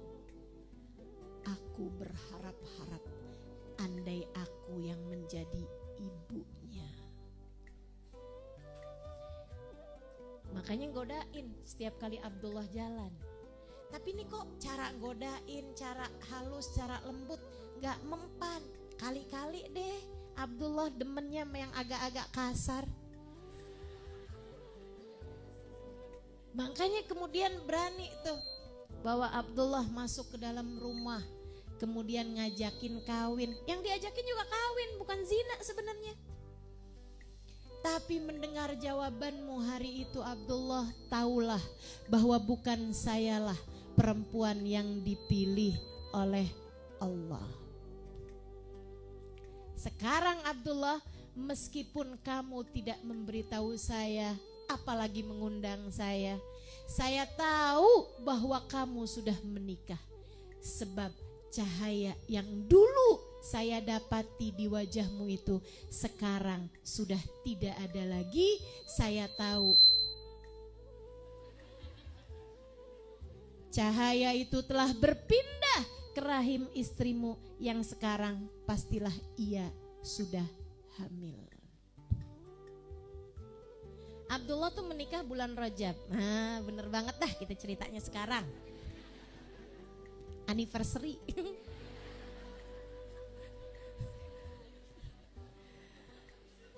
Pernikahannya Abdullah ya. Sayyid Abdullah dengan Sayyidah Aminah. Itu menikahnya pada bulan-bulan ini teman-teman. Bulan Rajab awal dan bulan Rajab itu pula lah langsung hamil Sayyidina Muhammad sallallahu alaihi wasallam. Aminah nikah bulan Rajab, hamil bulan Rajab juga. Ya, nggak pakai tuh kita bulan madu dulu deh gitu, nggak ada, langsung tuh hamil bulan itu juga. Jadi teman-teman saudaraku sekalian yang saya muliakan, Abdullahnya baru yang oh gitu ceritanya. Masya Allah udah kegeeran ya. Dikirain ganteng karena dirinya sendiri gitu. Ternyata gantengnya karena cahaya Nabi Muhammad sallallahu alaihi wasallam. Dah tuh hamil Aminah. Aminah tuh nggak tahu kalau dirinya hamil. Dia habis nikah nih sama Abdullah gitu kan. Bulan itu nggak datang bulan. Bulan itu nggak datang bulan. Bulan besoknya juga nggak datang bulan. Bulan besoknya kayak dapat 2 bulanan lebih gitu dari kehamilan. Abdullah pamitan. Abdullah nih juga saya rasa mereka berdua nih udah sering kan namanya suami istri bercakap-cakap ini apa segala macam. Abdullah saya rasa juga cerita-cerita sama istrinya. Dan saya rasa Aminah juga cerita-cerita kemungkinannya kepada Abdullah. Apa yang beliau lihat bahkan dari sejak bulan pertama kehamilan. Teman-teman sekalian, Aminah dari sejak awal kehamilan itu selalu bermimpi bermacam-macam.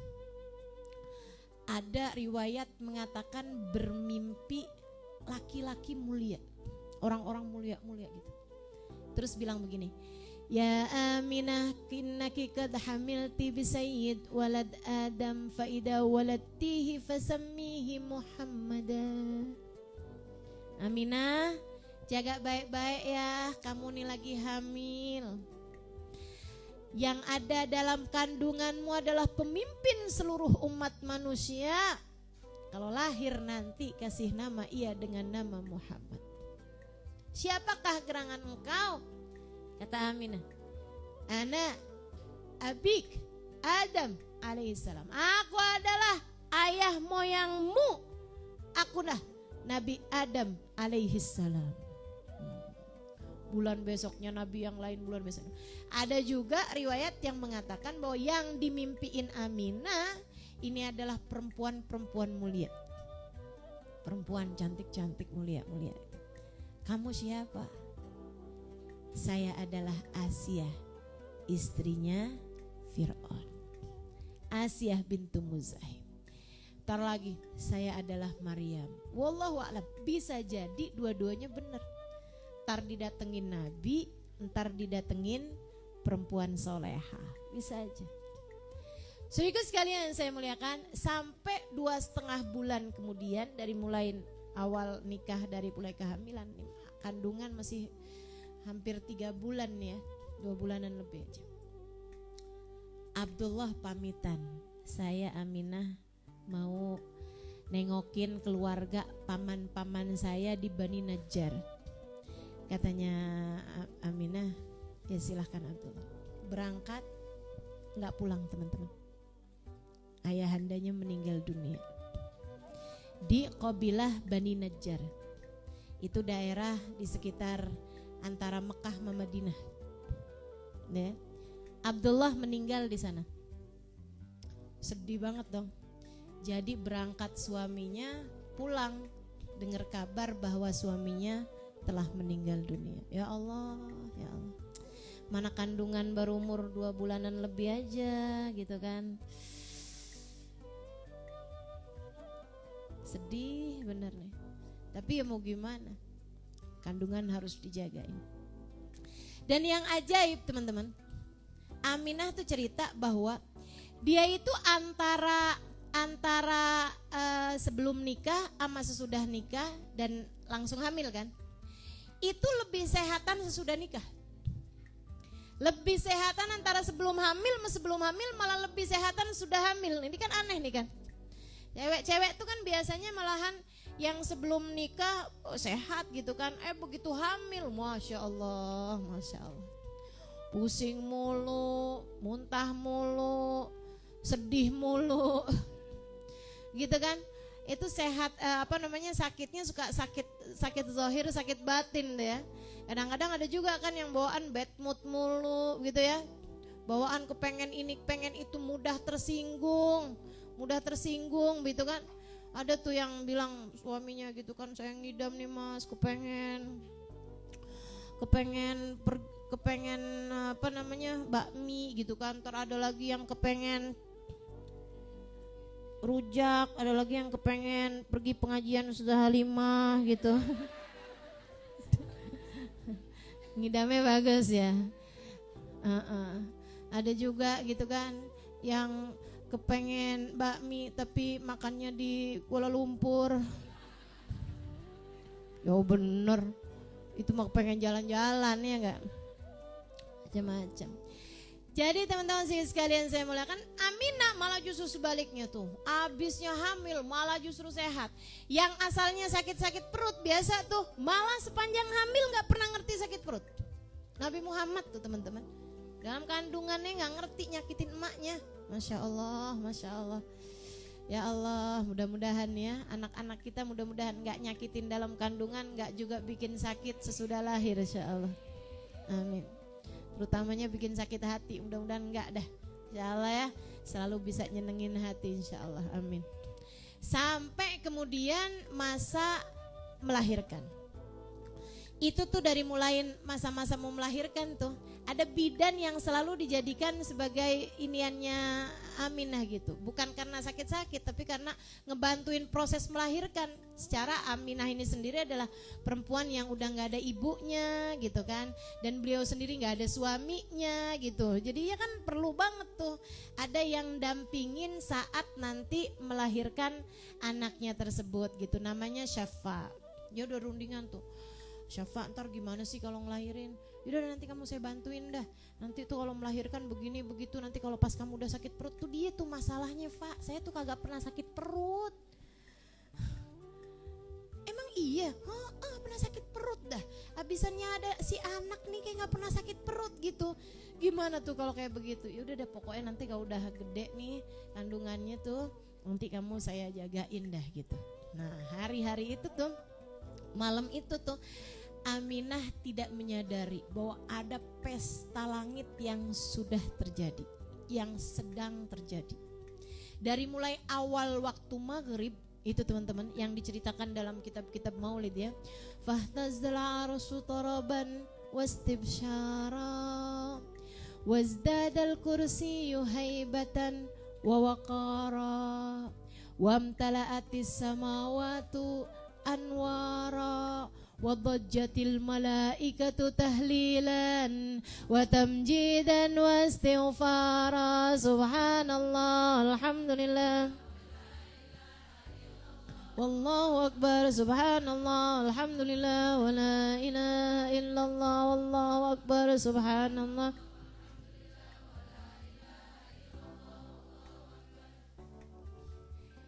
Itu diceritakan fahtazzal arsyu daraban wastibsyara. Dari waktu maghrib, awal waktu maghrib, waktu Mekah, itu arsy Allah Subhanahu wa taala berguncang dengan penuh rasa sukacita, kayak lagi seneng banget gitu. Arsy Allah Subhanahu wa taala berguncang. Wazdadal kursi singgasana Allah Subhanahu wa taala bertambah-tambah, cahayanya bertambah-tambah, kewibawaannya. Wamtala'atis samawat anwar, alam langit gegap gempita dengan cahaya.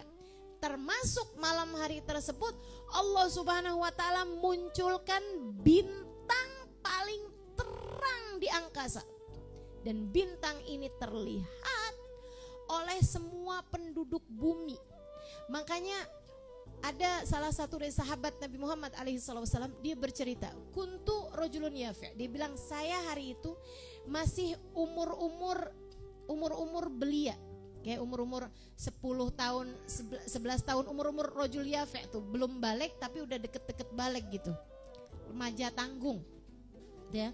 Dia bilang beliau orang Madinah, ketika dengar suara pendeta Yahudi teriak-teriak tepat di malam 12 Rabiul Awal.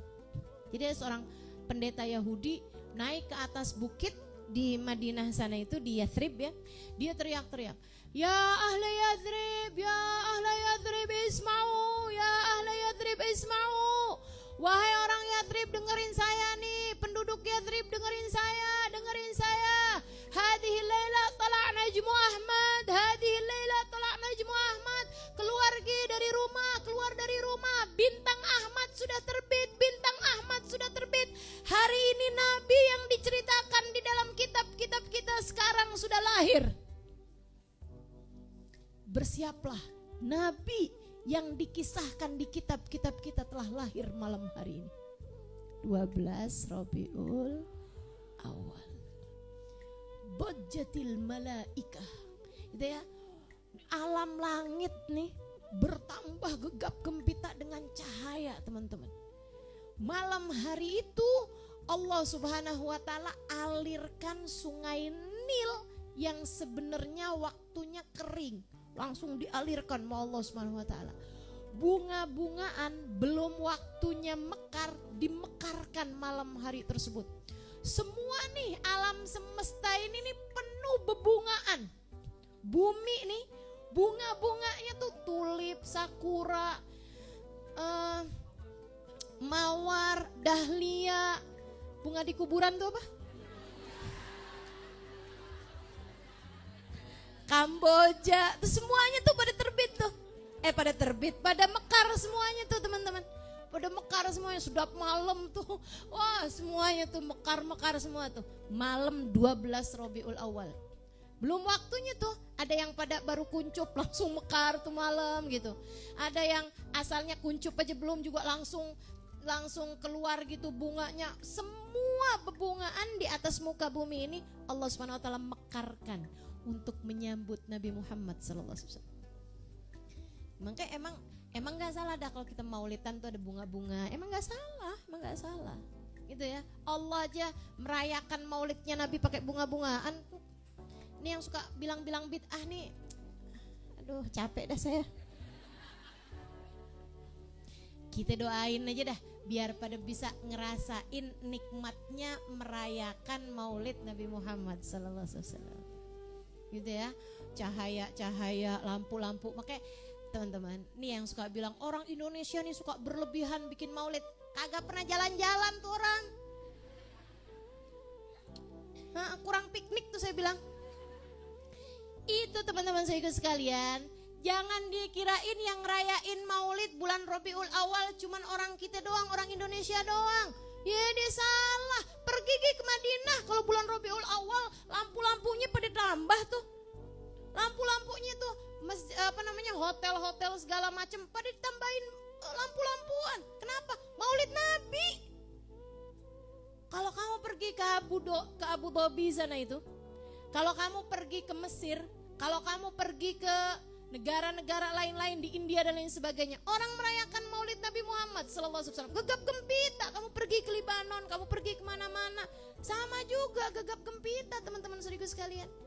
Nah, kenapa orang Indonesia maulidannya lama banget, berapa bulan? Ya karena kita banyak, kita mayoritas, harinya kagak keburu. Rabiul Awal doang sebulan gak cukup, iya kan? Perlu Rabiul Tsani, perlu Jumadil Awal, perlu Jumadil Tsani. Ini sampai sekarang bulan Rajab masih banyak yang rayain maulid Nabi. Emang gak apa-apa, emang kenapa? Kita mah sepanjang tahun. Sepanjang tahun kita sih bergembira mulu dah kita mah. Alhamdulillah Nabi Muhammad Nabi kita, ya kan? Seneng. Teman-teman saya sekalian, dajjatil malaikatu tahlilan wa tamjidan wa istighfar. Dari awal waktu maghrib tuh, waktu Mekah ya.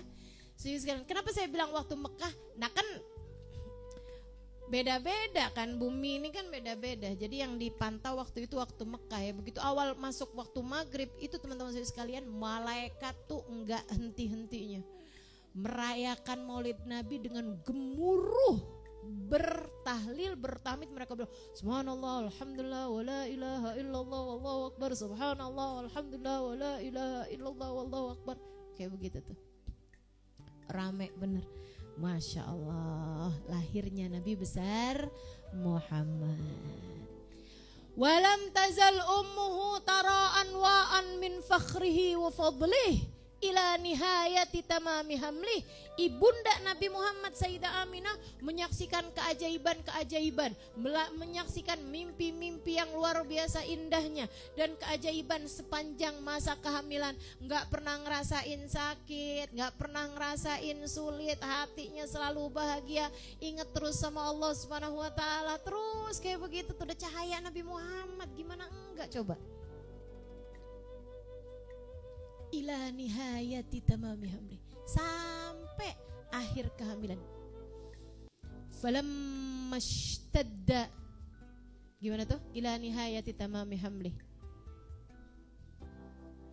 Falamma ishtadda biha talaq wada'atil habib sallallahu walam tazal ummu tara'an wa min fakhri wa fadli ila nihayati tamami hamli. Falamma ishtadda biha talaq bi'idni rabbil khalaq, dengan izin Allah Subhanahu wa taala. Ketika sudah tiba waktunya, Aminah kemudian datang waktunya ngeden gitu ya. Enggak sakit tapi kayak orang mau buang hajat tuh, ya kan? Mau udah waktunya anaknya keluar gitu ya. Wada'atil habib sallallahu alaihi wasallam, maka kemudian Aminah pun melahirkan bayi tersebut. Bayi itu lahir. Kabarnya teman-teman saudara sekalian, lahirannya nih dihadiri. Fahadarat bitaufikillah as-sayyidatu Maryam was-sayyidatu Asiyah. Gitu kan? Waktu lahir tuh dihadiri, kelahirannya tuh dibidani, dihadiri gitu ya, disaksikan sama Sayyidah Aminah, Sayyidah Maryam, Sayyidah Asiyah, pada kumpul tuh. Wa ma'ahuma minal huril ain, bersama dengan Sayyidah Aminah, Sayyidah Asiyah, Sayyidah Maryam, bidadari-bidadari pada kumpul tuh malam. Masya Allah, minal huril ain, bidadari pada hadir semuanya, nungguin. Ayo lahir nih, udah hampir lahir nih. Dari sejak beberapa jam sebelumnya udah pada kumpul tuh bidadari-bidadari tuh. Makanya emang kalau bawaan kita mau ada maulid, mau hadir maulid, emang bawaan dari sebelum-sebelumnya tuh kita memang pada suka hadir gitu ya. Udah senengnya tuh dari beberapa jam sebelumnya gitu. Ya gak sih? Insya Allah. Memang luar biasa. Rasanya tuh terus nyambung gitu.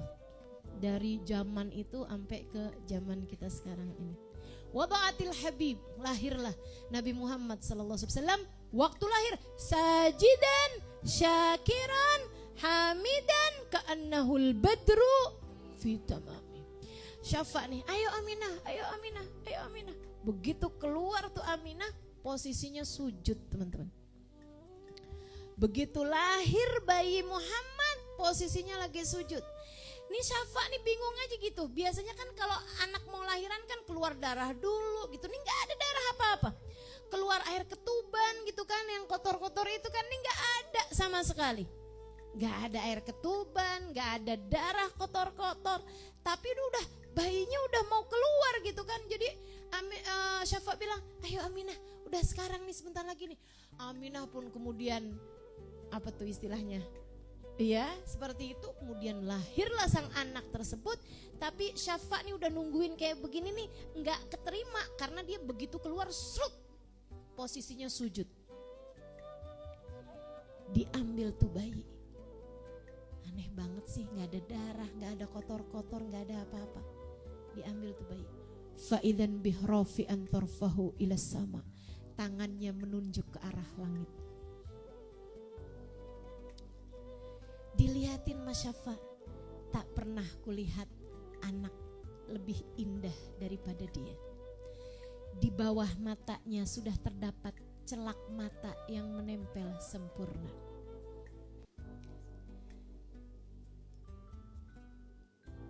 Aku biasanya segera memutuskan tali pusar, tapi ternyata gak ada. Tali pusarnya sudah kering sempurna. Aku pandangin ketika ditanya, laki atau perempuan Syafa? Ternyata bukan hanya laki-laki, ia adalah anak yang sudah berkhitan.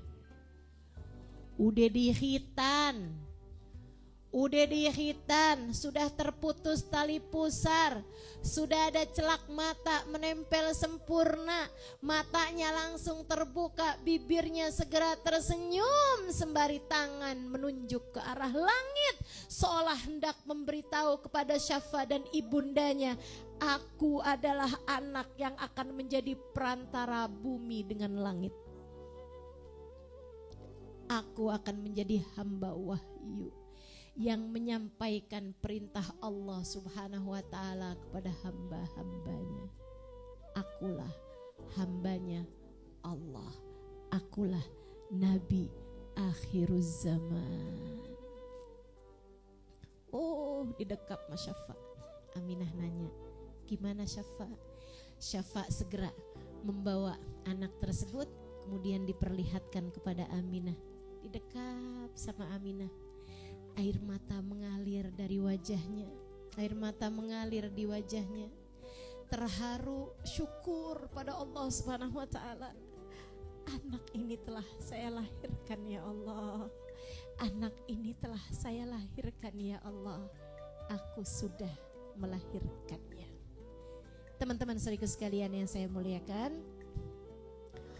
pagi hari itu pun segera tuh Abdul Muthalib datang. Kemudian dilihatin anaknya, Aminah, kamu mau kasih nama apa anak ini Aminah?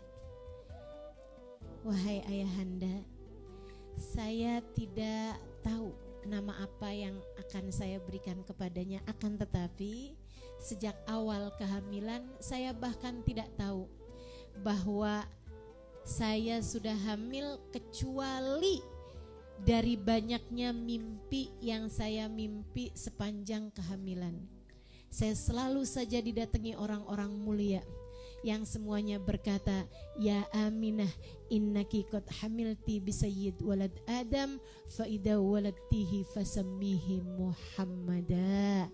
Wahai Aminah, kamu sekarang sedang hamil laki-laki terbaik sepanjang sejarah umat manusia. Apabila lahir nanti, kasih nama ia dengan nama Muhammad.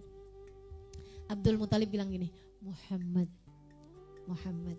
nama yang sangat indah wahai Aminah. Liyahmaduhu ahlus samawati wal ard. Muhammad, sang terpuji, agar ia dipuji di langit maupun di bumi. Udah tuh Abdul Muthalib kemudian bawa tuh anak keluar menuju Ka'bah. Kemudian orang-orang pada kumpul, Abdul Muthalib udah punya cucu nih sekarang. Anaknya Abdullah udah punya anak, anaknya Abdullah udah lahir, anaknya Abdullah udah lahir. Semuanya kemudian pada datang ke daerah sekitar Ka'bah. Abdul Muthalib kemudian sambil mengangkat anak tersebut ya, bayi Muhammad diangkatnya, kemudian mengatakan, Innahu Muhammad, sammaituhu Muhammada. Aku beri nama anak ini dengan nama Muhammad. Ya ma'asyar Quraisy, innahu Muhammad. Wahai ma'asyar Quraisy, semua penduduk Quraisy, aku beri nama anak ini adalah Muhammad, sang terpuji. Kenapa engkau kasih nama dia dengan nama Muhammad wahai Abdul Muthalib? Liyahmaduhu ahlus samawati wa ahlul ard, agar seluruh penghuni langit dan penghuni bumi memujinya. Dan beneran dong, siapa yang banyak dipuji sampai sekarang lebih daripada Nabi Muhammad? Siapa yang ada di hati kita lebih daripada Nabi Muhammad?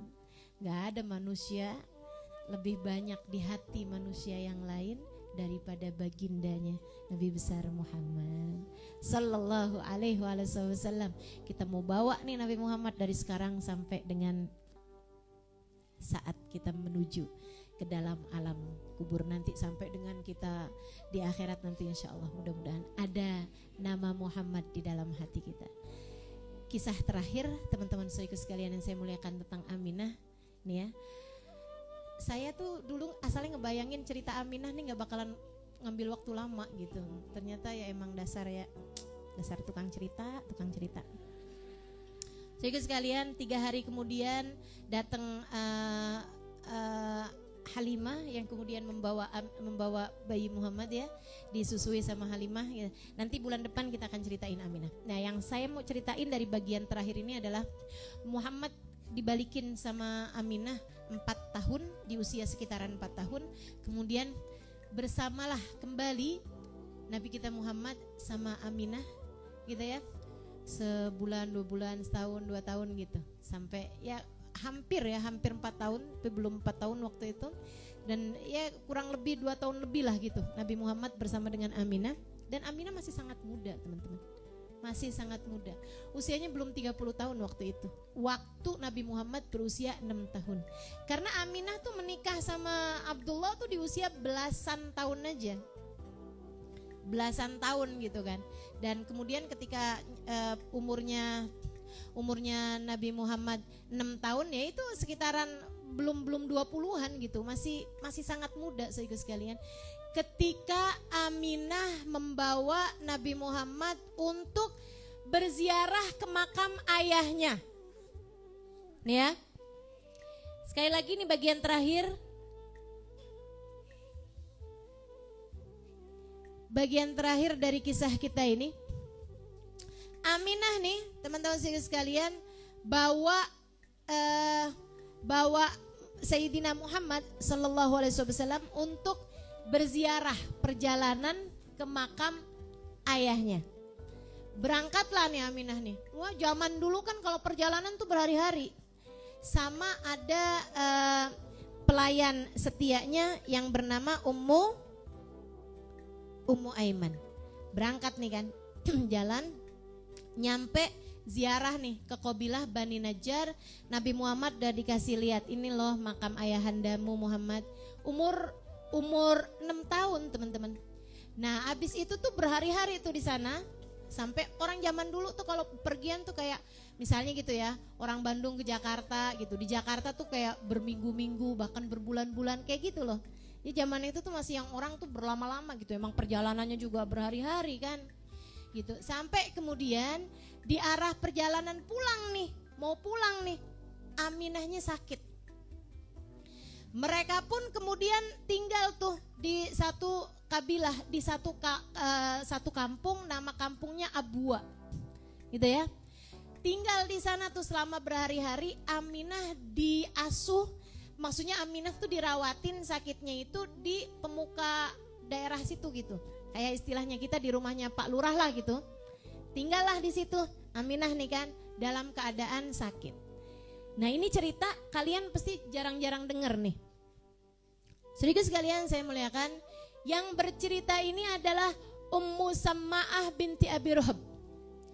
Dia cerita dari ibunya, gitu ya. Dia cerita dari ibundanya. Binti Abi Rohab ini cerita dari ibundanya yang bernama Samma'ah. Dia bilang, katanya Ummu Samma'ah nih, Ummu Samma'ah bilang, saya ada di tempat itu ketika Aminah sakit. Jadi Aminah sakit sampai di hari terakhirnya Aminah. Dia bilang saya ada pada momen tersebut. Ini kita mesti banyak terima kasih nih sama orang-orang dulu nih yang suka membukukan sesuatu, menuliskan sesuatu. Kalau enggak kita enggak tahu nih cerita ini teman-teman. Saya tuh dari zaman kecil tuh saya penasaran banget kayak apa sih waktu Nabi Muhammad ditinggal ibundanya gitu.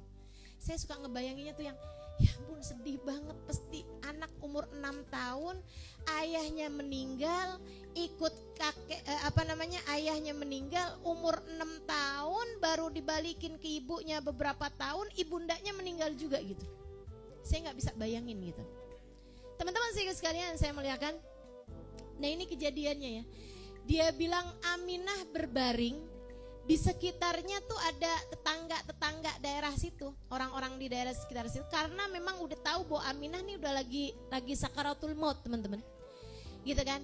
Dan anak itu, anak cakep itu, katanya Ummu Samma'ah nih, ada di samping tempat tidurnya, duduk di samping tempat tidurnya. Jadi duduk di bawah, kepalanya di kepalanya ibunya. Tahu ya, bisa bayangin ya. Dia duduk di bawah gitu, bersimpu di bawah nih, kayak teman-teman kayak begini, dan kepalanya itu di kepala ibunya, dekat kepala ibunya.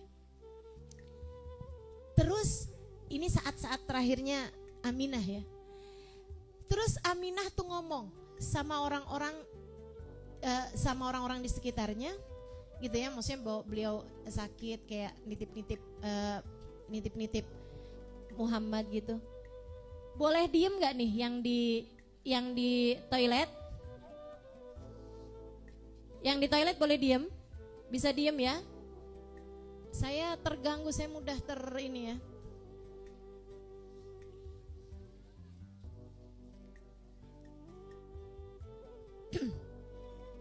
Teman-teman sekalian saya muliakan.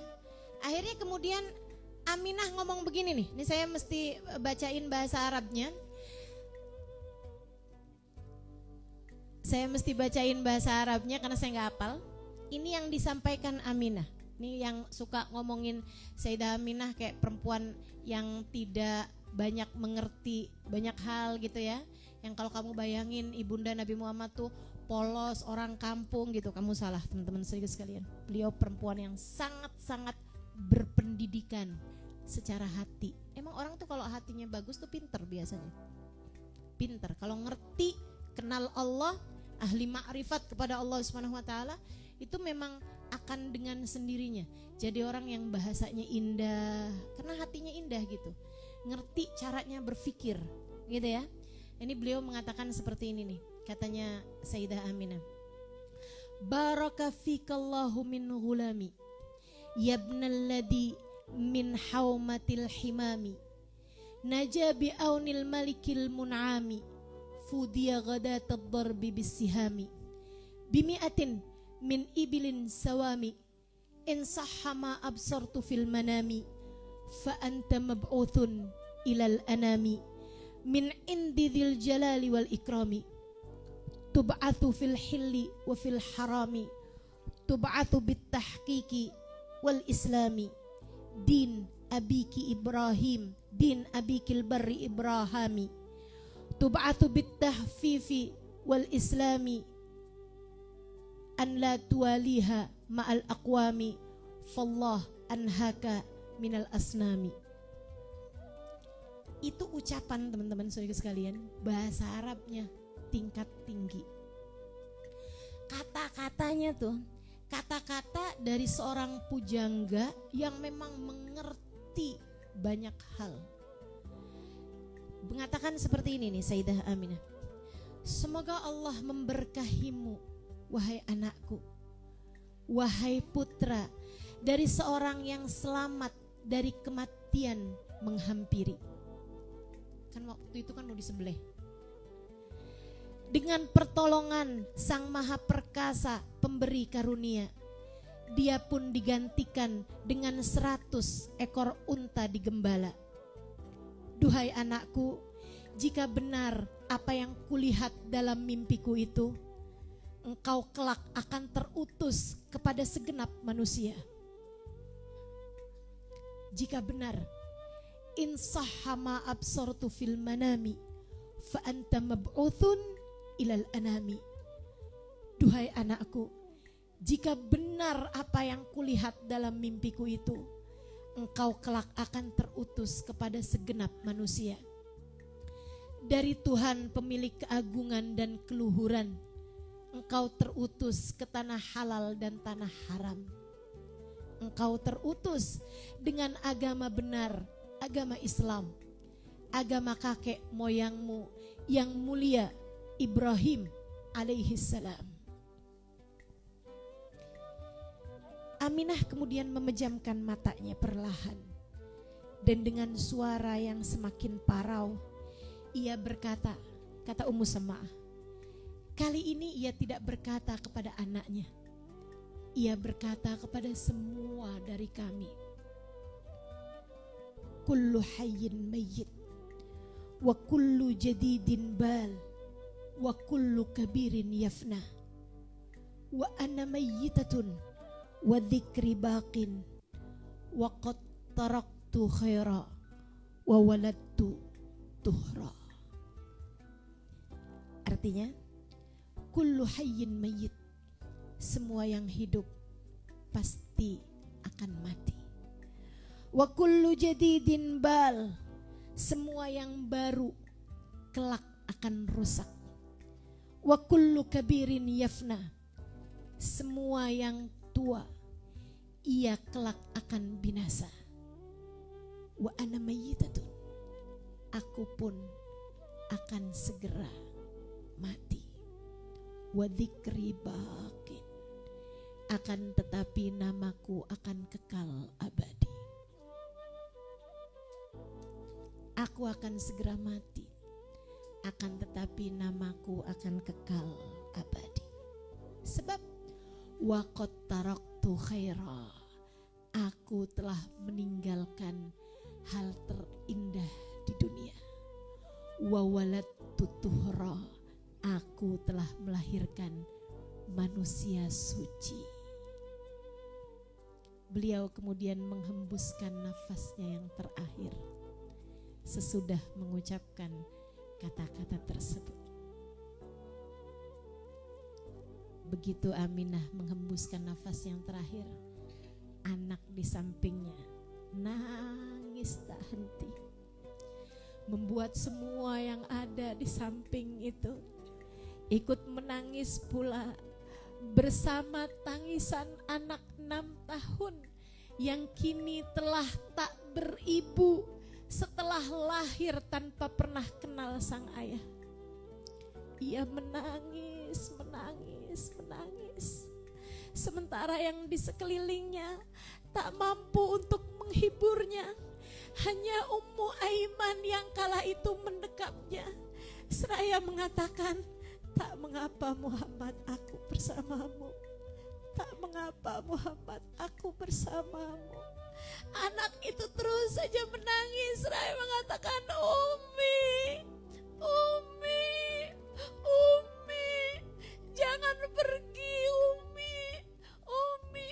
Tangisannya membuat menangis semua malaikat-malaikat Allah yang di bumi maupun yang di langit. Mereka berkata, ya Allah, dengan siapakah lagi Muhammad harus tinggal? Dengan siapakah lagi Muhammad harus berada? Kepada siapa Muhammad akan diasuh sesudah ini? Sesudah ia tak pernah kenal sang ayah, kini ibundanya pun telah meninggal dunia pula. Allah menjawab, akulah untuknya. Akulah untuknya. Ia adalah hambaku. Akulah selalu untuknya. Hanya aku untuknya.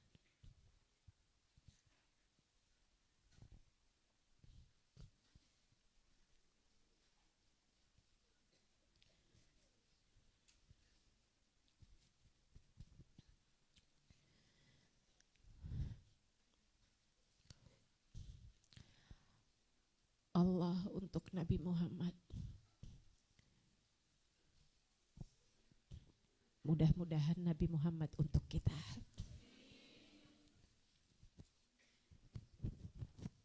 Dari dunia hingga kelak akhirat nanti insya Allah. Siapapun di antaramu yang kehilangan sesiapa, teman-teman saudaraku sekalian, Allah akan selalu ada untuk kita. Dan alhamdulillah juga kita punya Nabi Muhammad. Allah tuh memang bikin Nabi Muhammad ngerasain banyak derita. Karena memang hanya dokter yang pernah mengalami kesakitan, yang mengerti cara mengobati pasiennya dengan cara yang paling menyenangkan. Kenapa Allah kasih banyak pada Nabi Muhammad derita-derita dalam hidupnya? Adalah karena Allah mempersiapkan Nabi Muhammad untuk kita umatnya. Karena semua deritamu teman-teman pernah pernah dirasakan sama Nabi Muhammad alaihissalam. Jika kamu menderita karena kehilangan, Nabi Muhammad pernah mengalaminya juga. Jika kamu pernah menderita karena kemiskinan, Nabi Muhammad pernah mengalaminya juga. Kalau kamu menderita karena pembulian, Nabi Muhammad pernah mengalaminya juga. Jika kamu menderita karena dihina, dicaci, dimaki orang siapapun misalnya gitu, Nabi Muhammad pernah mengalaminya juga. Jika kamu menderita karena sakit, Nabi Muhammad pernah mengalaminya juga. Apapun saja dari derita kita, Nabi Muhammad pernah mengalaminya, teman-teman. Seolah-olah Nabi Muhammad selalu bisa berkata kepada kita, aku pernah merasakannya. Tenangkanlah dirimu. Aku pernah merasakannya, aku tahu rasanya. Aku tahu rasanya. Tenangkanlah dirimu, wahai umatku. Aku akan selalu ada untukmu. Kita akan selalu bersama di dunia hingga kelak di akhirat nanti.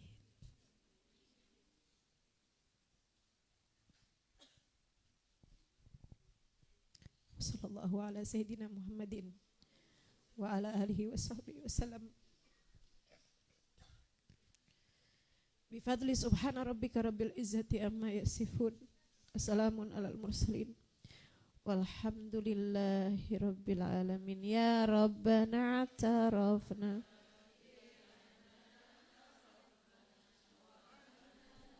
asrafna ala lada ashrafna fatub alaina tauba tawsil likulli hawba wastur lana